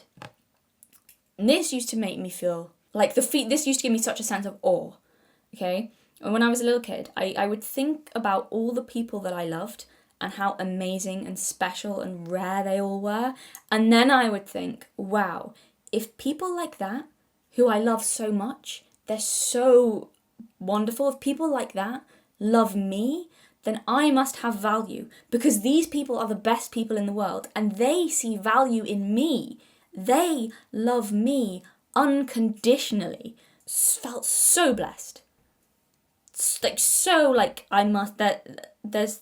There must therefore be, there's something precious in human life, but there must be something precious and valuable about me because of that truth, because of that knowledge, because of the both things, of loving so fiercely and being loved so fiercely. I'm really grateful for that. Maybe that's why I don't have low self-esteem. I mentioned earlier about one of the dating escapades, and I was, yeah, okay. Trying to screw with my head why I don't know. Maybe that's why I didn't have the desired effect, because I don't have low self-esteem. Maybe that's why. I've never ever once doubted that I'm loved. I've always known just how much since I was a little kid. And I know how lucky I am for that, because not everyone has that, which is heartbreaking. Love is not nothing. It's powerful, like in Harry Potter. Okay, this is cheesy now. Yeah, it's been cheesy for a while. But it is though. I think that's a really good metaphor. It's like this shield that surrounds you wherever you go, and it protects you and it makes you strong. The Harry Potter philosophy. Antidote to the Voldemort school of ethics. His mother loved him so much, she kept him safe through magic. But it's true. There is truth to that. It is something that breathes through you, that you carry with you for the rest of your life. It makes you invulnerable to certain things. It can protect you, and sometimes it pushes you to make impossible things happen. It makes you strong and it makes you brave. There's no room for cowardice with love. It totally overpowers fear. Fear becomes irrelevant if you love someone or something enough. Fear, it becomes nothing compared to that. It's not weakness. Not at all. It's an immense strength.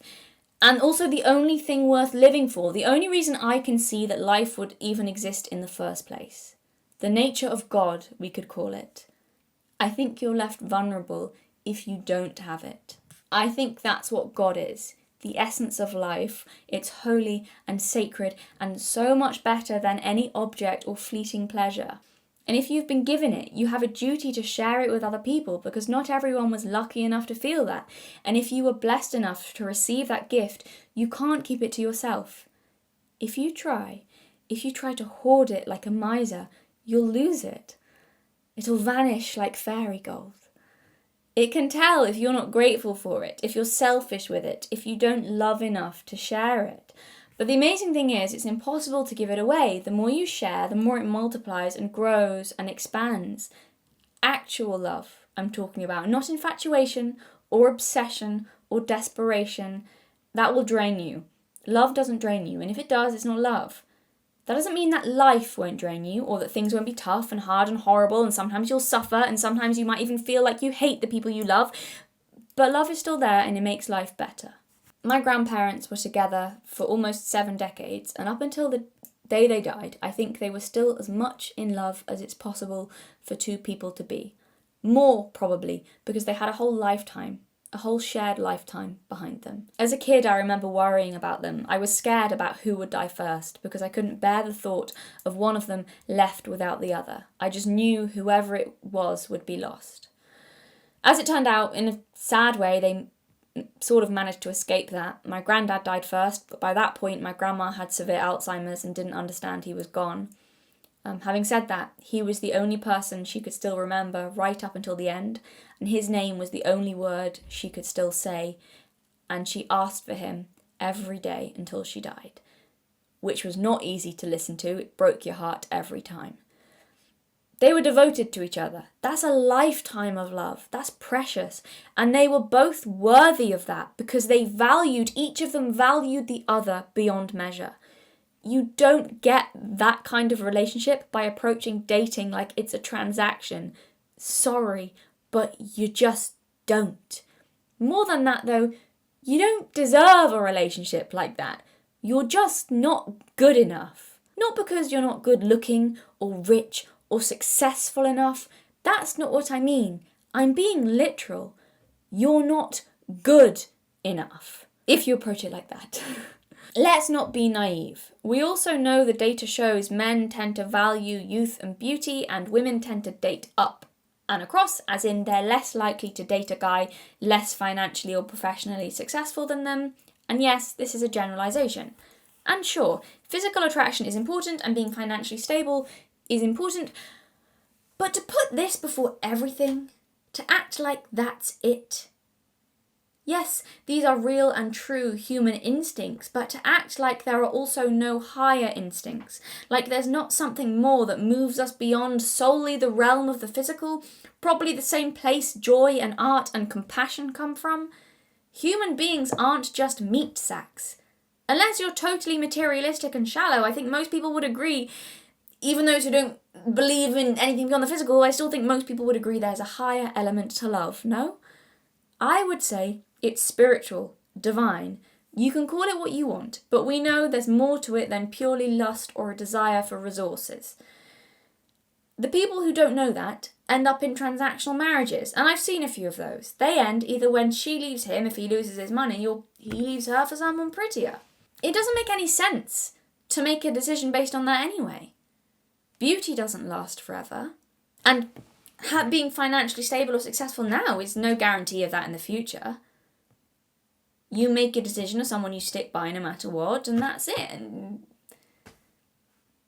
richer or poorer, better or worse, sickness and in health, death do you part. I don't know why people keep making that promise if they don't mean it. My grandmother was incredibly beautiful, yes, but that was the very least of what she was. The very last thing my granddad valued about her. If it wasn't, he would have left her years ago, the moment she started getting wrinkles. But it wasn't just that he stuck with her. It was also that he still thought she was the most precious thing in creation until the day he died. And you could just see it in how they were together, in how he was with her, in how in love he still was with her. Even when they were old, it wasn't just that they were together because they'd been together for years, so they might as well still stick together. No, he loved her so much. Even then, that didn't fade. She wasn't replaceable, not with anyone. He didn't want a woman, he wanted her. Wasn't going to trade her in for a younger model. And God did my grandma also stick with him through some tough times. She'd have been beyond insulted at the suggestion she'd ever leave him. She wouldn't have left him for a king. You don't get love by using mind games or tactics on someone. That's the opposite of true. I don't believe that we are just physical beings. I think love is far more than just a chemical reaction in your brain.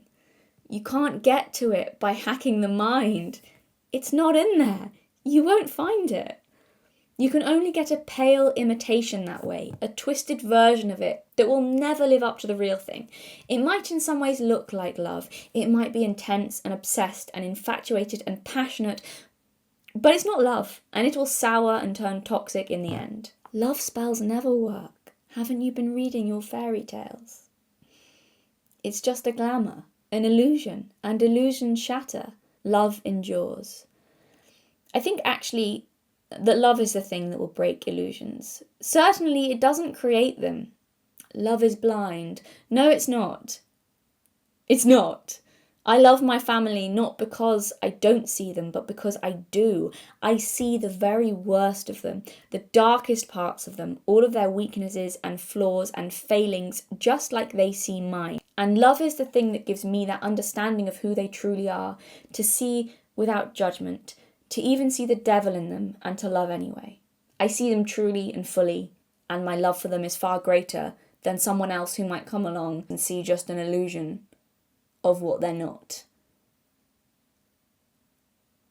And that's not love, because you need truth to see someone fully, to love them. Love gives you eyes to see. That's another quote from Corinthians that I mentioned way earlier. Love does not delight in evil, but rejoices with the truth. Fairy tales tell you that too. There's all the wisdom in the world in fairy tales. True love is the only thing you can be sure will break any enchantment. It will wake the dreaming princess and transform the frog into a man. It will wash away the mud and reduce trickery to dust. It shows the truth of things, the real nature of things, and the truth will set you free. Or so I've heard. The keys to the gates out of hell my uncles could never find. And I get it, okay? The whole point of the red pill stuff is to be like, this is the reality. This is the brutal nature of men and women. Everyone's living in a fantasy, a rom-com, a delusion. And these are the cold, hard facts of human nature. And that's fine, that's good. But the thing is, love is part of reality too. And if you don't also take that into account, you're not getting the complete picture. Yes, this is an appeal to emotion, but we're talking about relationships. Aren't emotions kind of important? You can't work this one out, boys, just with the facts and the figures and the numbers. It ain't gonna work. You're dealing with human nature here and emotions and relationships, and so you do need to consider this element. Men and women do have a brutal nature, but we also have a divine nature. If we didn't, we would not be what we are. I always loved that Terry Pratchett quote, that human beings need fantasy to be human, to be the place where the falling angel meets the rising ape. I love that quote. The place where the falling angel meets the rising ape. It's important to know reality, but it's also important to not lose touch with our higher feelings, because if we lose that, we lose what makes us human in the first place. We'll become nothing but empty vessels. Yes, the success and attractiveness of your partner matters. It's naive to pretend otherwise, but it's also blind to pretend there's not something more to love, something that can override the lower instincts. Because we're not just clever, greedier apes. Or at least I don't think so. I've not yet become so cynical about humanity, though I suppose I still have time. That's my real issue with how the dating market is talked about now, even the fact it's called the dating market. And I understand they have utility and why people use them, but I also really hate terms like, what's your sexual market value? It's so cold. Everyone's just a product. Oh, I hate it. Let's just list ourselves on Amazon and yeah. I don't like it. It's so cold and brutal and mostly acts as if love doesn't exist. You've got to be out for yourself, and the true value of a human being rests on our youth and beauty if we're female, and on our wealth and confidence if we're male, as if there never was anything else that caused people to fall in love. We've ripped out humanity's heart, and that was always the best part of us. It's all pointless without that. And the other thing that I think people should pay attention to is that pretty much all the guys, at least that I've seen talking about this, the red pill dating stuff, pretty much all of them talking about this are young men or men without families. I mean, on the more extreme end. That should tell you something.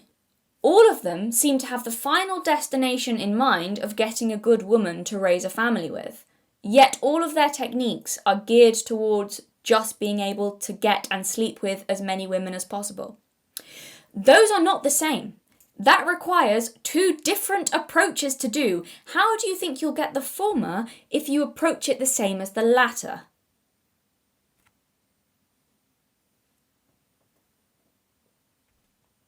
It's very useful, the information they've got for being able to do the latter. Just been sleeping with as many women as possible.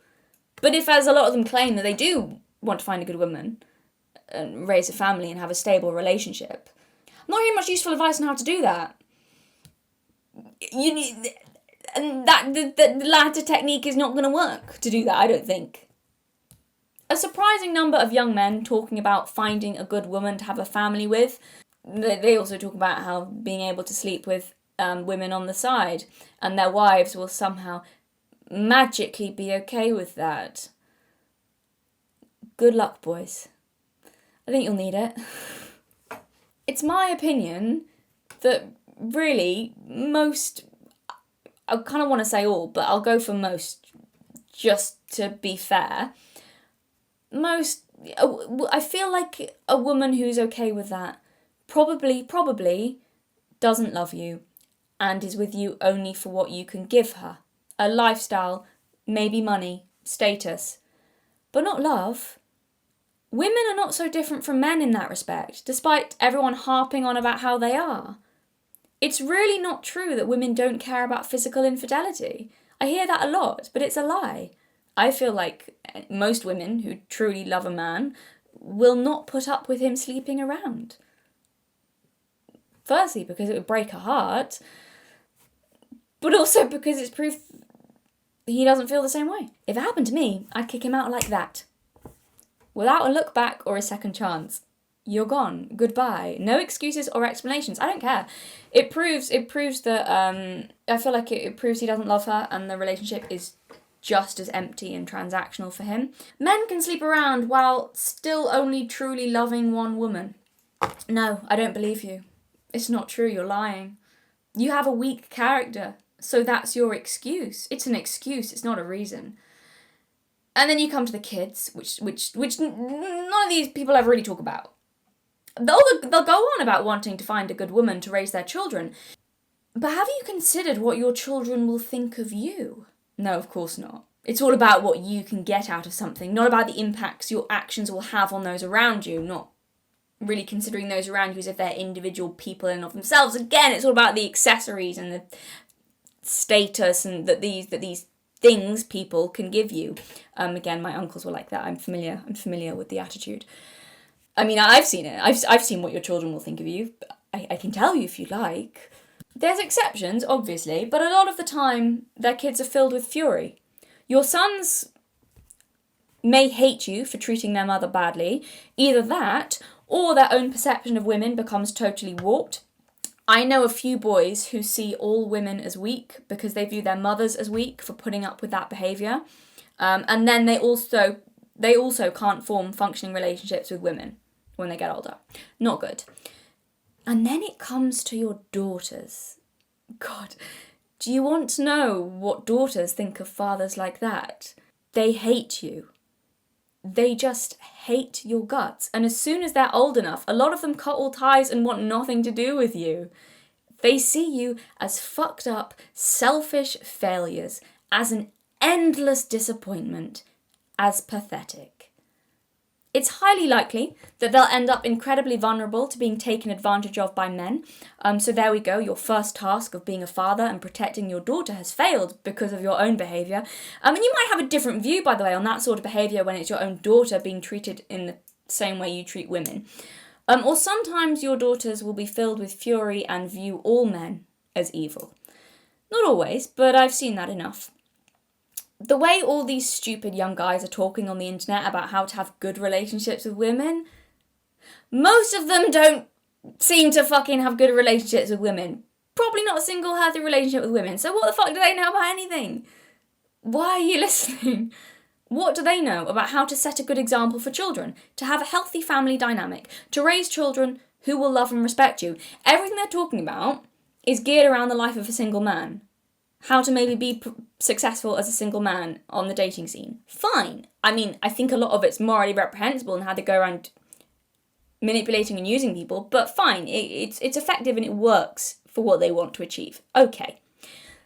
That's not the same as having, you can't just, that's the lifestyle of a single dude.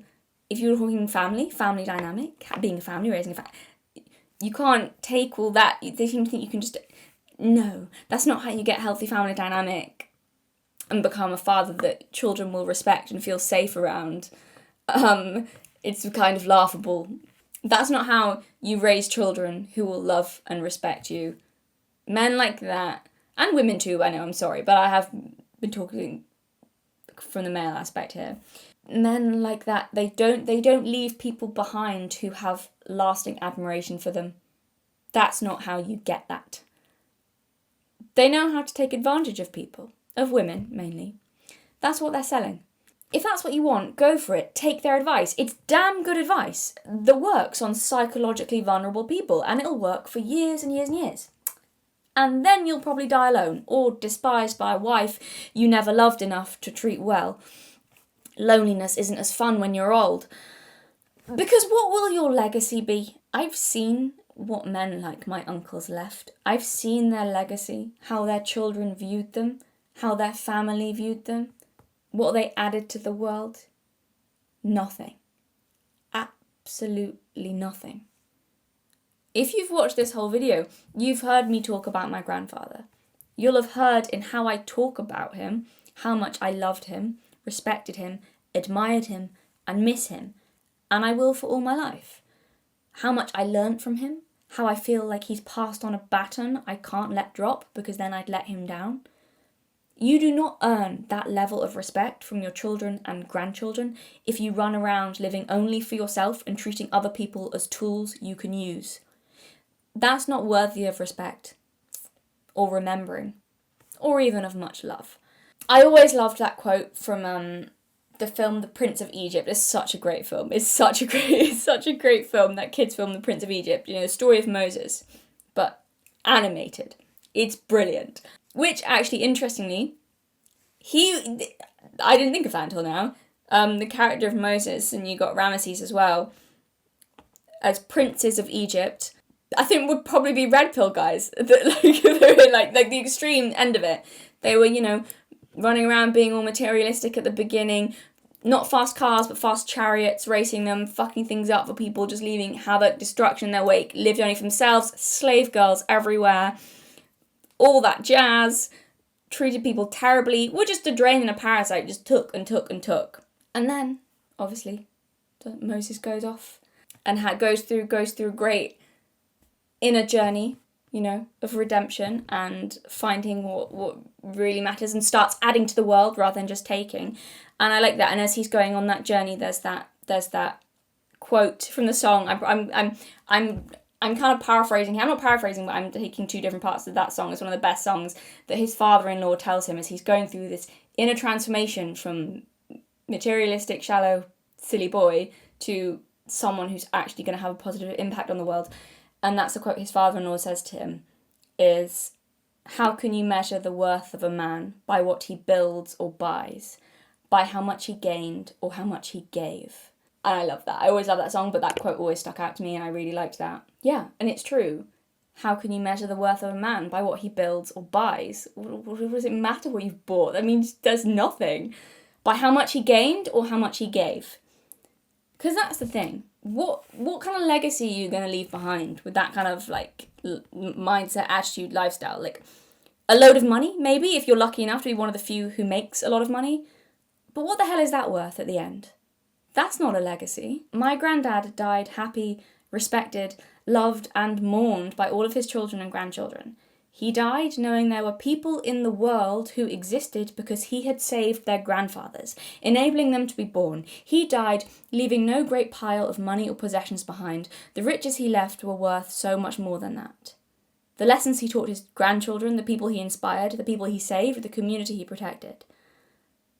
He died and left, and I said this in his eulogy actually, he died and left his family richer than kings, having left the world a better place than he found it. That's worth more than a bloody Mercedes, for God's sake. And if you take it on that, how do you measure the worth of a man? By what he builds or buys? By how much he gained or how much he gave?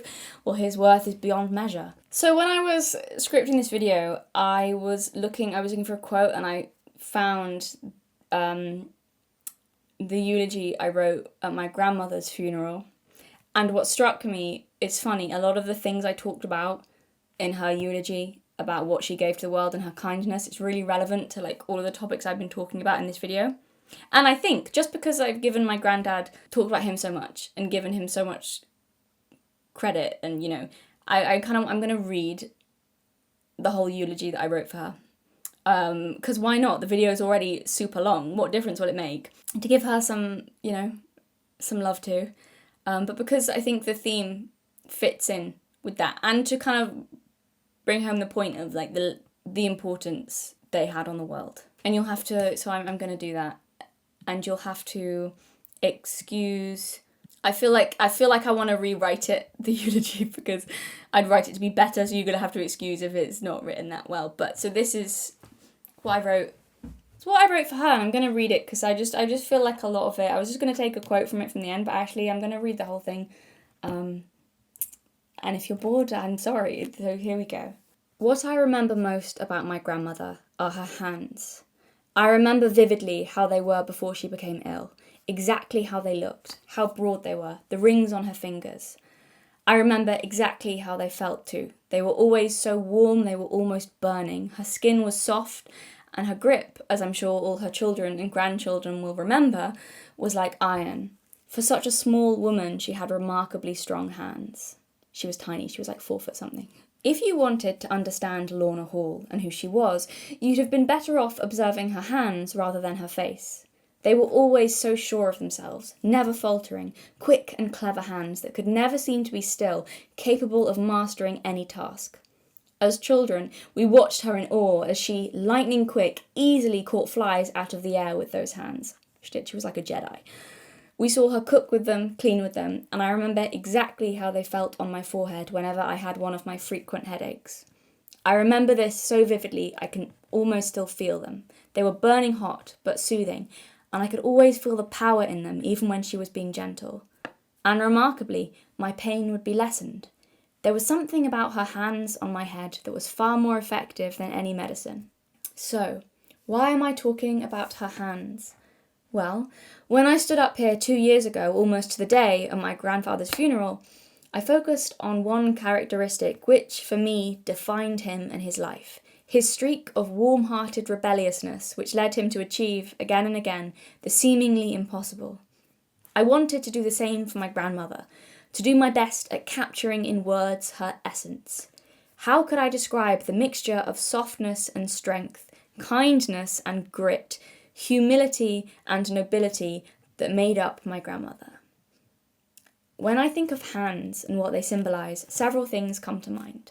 I think of hands clasped in prayer. I think of tools that can be used to bring the greatness of the human mind or spirit into a physical reality. And I think of humble and honest work offered in service to others. There's so much that can be contained within that word, service. Kindness, dedication, selflessness, generosity, hard work carried out uncomplainingly, sacrifice, courage, humility, and love. Knowing this, I'm sure it's no accident that my grandmother's hands are what I remember most about her. Hands, to me, seem to represent both the divine and the earthly. As I was writing this eulogy, stories and myths kept popping into my head. I was reminded of tales of holy people in ancient times who, day and night, kept an eternal fire burning in the temples and lived their lives dedicated in service to it. I remembered other stories too, about Hera and Vesta, goddesses of the hearth and home, the centre of the family who brought everyone together. They were known as protectors of children, wise women, guardians and healers, and again into my head came the thought of the constant hearth fires they kept burning in their homes. They made their homes into a sanctuary, a holy place, where it was always warm and where anyone could be sure that they would be safe, nurtured and fed in spirit as well as in body. This is as close as I can come to describing what it was like going to my grandparents' house. When they lived in the same village as us, my siblings and I were always welcome in their home.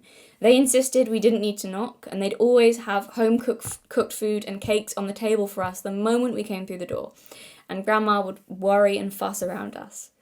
We were quite spoiled by her. She'd never let us raise a finger in her home and insisted on running around after us, fetching us things and feeding us up. We always felt that not only did our grandparents not mind us being around, but that they loved having us around. As well as the examples both of them set for myself and my siblings, I think this was one of the most important gifts they gave us. For children, I think feeling so completely and absolutely wanted is a very important thing. The sense we had around them was that they were always glowing with pride for us. That feeling does remarkable things for a person. It makes you want to do better to be worthy of it, and I'm sure my siblings as well as myself will, in our lives, do our best to be worthy of the pride that they had for us. My grandmother, with her healing hands and welcoming kitchen, made her home into a temple. For me, she seemed to be one of those mythical beings tasked with living a life in service to a sacred flame. Lorna Hall kept the figurative hearth burning and fed and nurtured everyone. There was a hot coal burning deep within her, propelling her always unstoppably forward, and always with enough warmth to offer everyone. Let's not forget that as well as warming, fire can also be fierce. She was kind, but hers was not a passive, watery kindness. She was kind with a protective viciousness, gentle with a ferociousness, and generous with a formidable tirelessness. My grandma gave so much to everyone, all throughout her life, and sometimes I get the impression that she never truly saw herself as she was. I think she had a tendency to overlook herself, to always sacrifice herself in favour of others, to see herself and her actions as small and unimportant, and that perhaps she never truly saw how dazzling she really was. If there's one thing I would want my grandmother and everyone here to know, it is that no matter how things may appear, sacrifices are never futile, kindness never leaves the world unchanged, and mythical beings can never pass through this life completely overlooked. No matter how they disguise themselves, there will always be someone, wherever they go, who will see them for what they are and be transformed because of it. I hope that she can see this now as she looks back at all she's left behind. In the last months of his life, I think my granddad fretted that he and my grandma had no great wealth to leave to us when they died, no pile of riches or great legacy. I hate to disagree with my elders, but for once, my very clever grandfather was so very mistaken. I know my grandparents were always more concerned about what they could give to others rather than what they could get, and I know they measured their lives in what they left behind rather than what they took with them. So, I'd like them to know that their lives were magnificent successes. They left us richer than kings, and there is nothing we ever wanted from them that they didn't already give us in abundance. If it is true, as many wise men have said, that the greatest among us are the most humble, the noblest kings live a life in service to others, and the richest of us give of themselves unconditionally and without agenda, then no one was greater, nobler, or richer than Lorna Hall, who lived a life in service to others and left the world a better place because of it. And so, Alan and Lorna Hall, I will not say goodbye, because you have not just vanished from my life and taken all that you are with you. You've left the fire well fed, and I know it will continue to keep me warm for the lifetime ahead of me. And when it's my turn to be laid to rest, God willing, many, many years in the future, I hope I leave behind to the new generation that gift you left for me. So, as I'm not bidding you farewell, all that remains to say is thank you. I will miss you both, but I'm ever so glad that for a time you were here. Bloody hell. Sorry. I didn't expect to cry. I haven't read that though since her funeral. Clearly affected me more emotionally than I expected when I just thought on a whim I'll read it. That was a good idea, Galatea. Speaking of, I'll end this video with another reading. Here we go. I'll end, because this theme has been about love and dating and all the rest of it. There are moths everywhere now. It's gone dark. There are moths flying around me. I don't know how they've gotten in. The windows are shut. Magic. That's how. Because I've referenced it throughout this video, I'll end with reading the full verse from Corinthians, because apparently my Catholic school education is coming back to haunt me, and also because I do love this passage anyway. I told you I'll get poems into my videos in some way. I've managed to do it. I've actually got several into this. I've gone all red and my vanity is oh God, women really are just shallow and superficial. Okay. I'm going to ignore how red my face has gone now. If I speak in the tongues of men and of angels, but have not love, I am only a resounding gong or a clanging cymbal. If I have the gift of prophecy and can fathom all mysteries and all knowledge, and if I have a faith that can move mountains, but have not love, I am nothing. If I give all I possess to the poor and surrender my body to the flames, but have not love, I gain nothing. Love is patient, love is kind. It does not envy, it does not boast, it is not proud.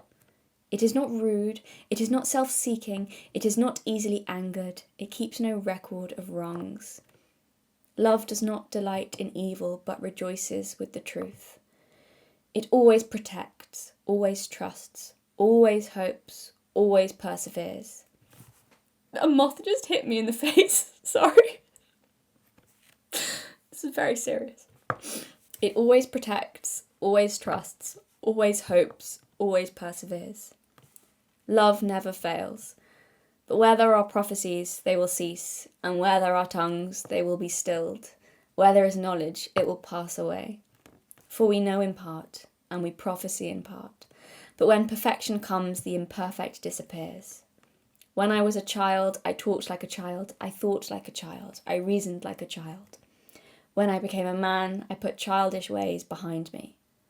Now we see but a poor reflection as in a mirror, then we shall see face to face. Now I know in part, then I shall know fully, even as I am fully known. And now these three remain, faith, hope, and love.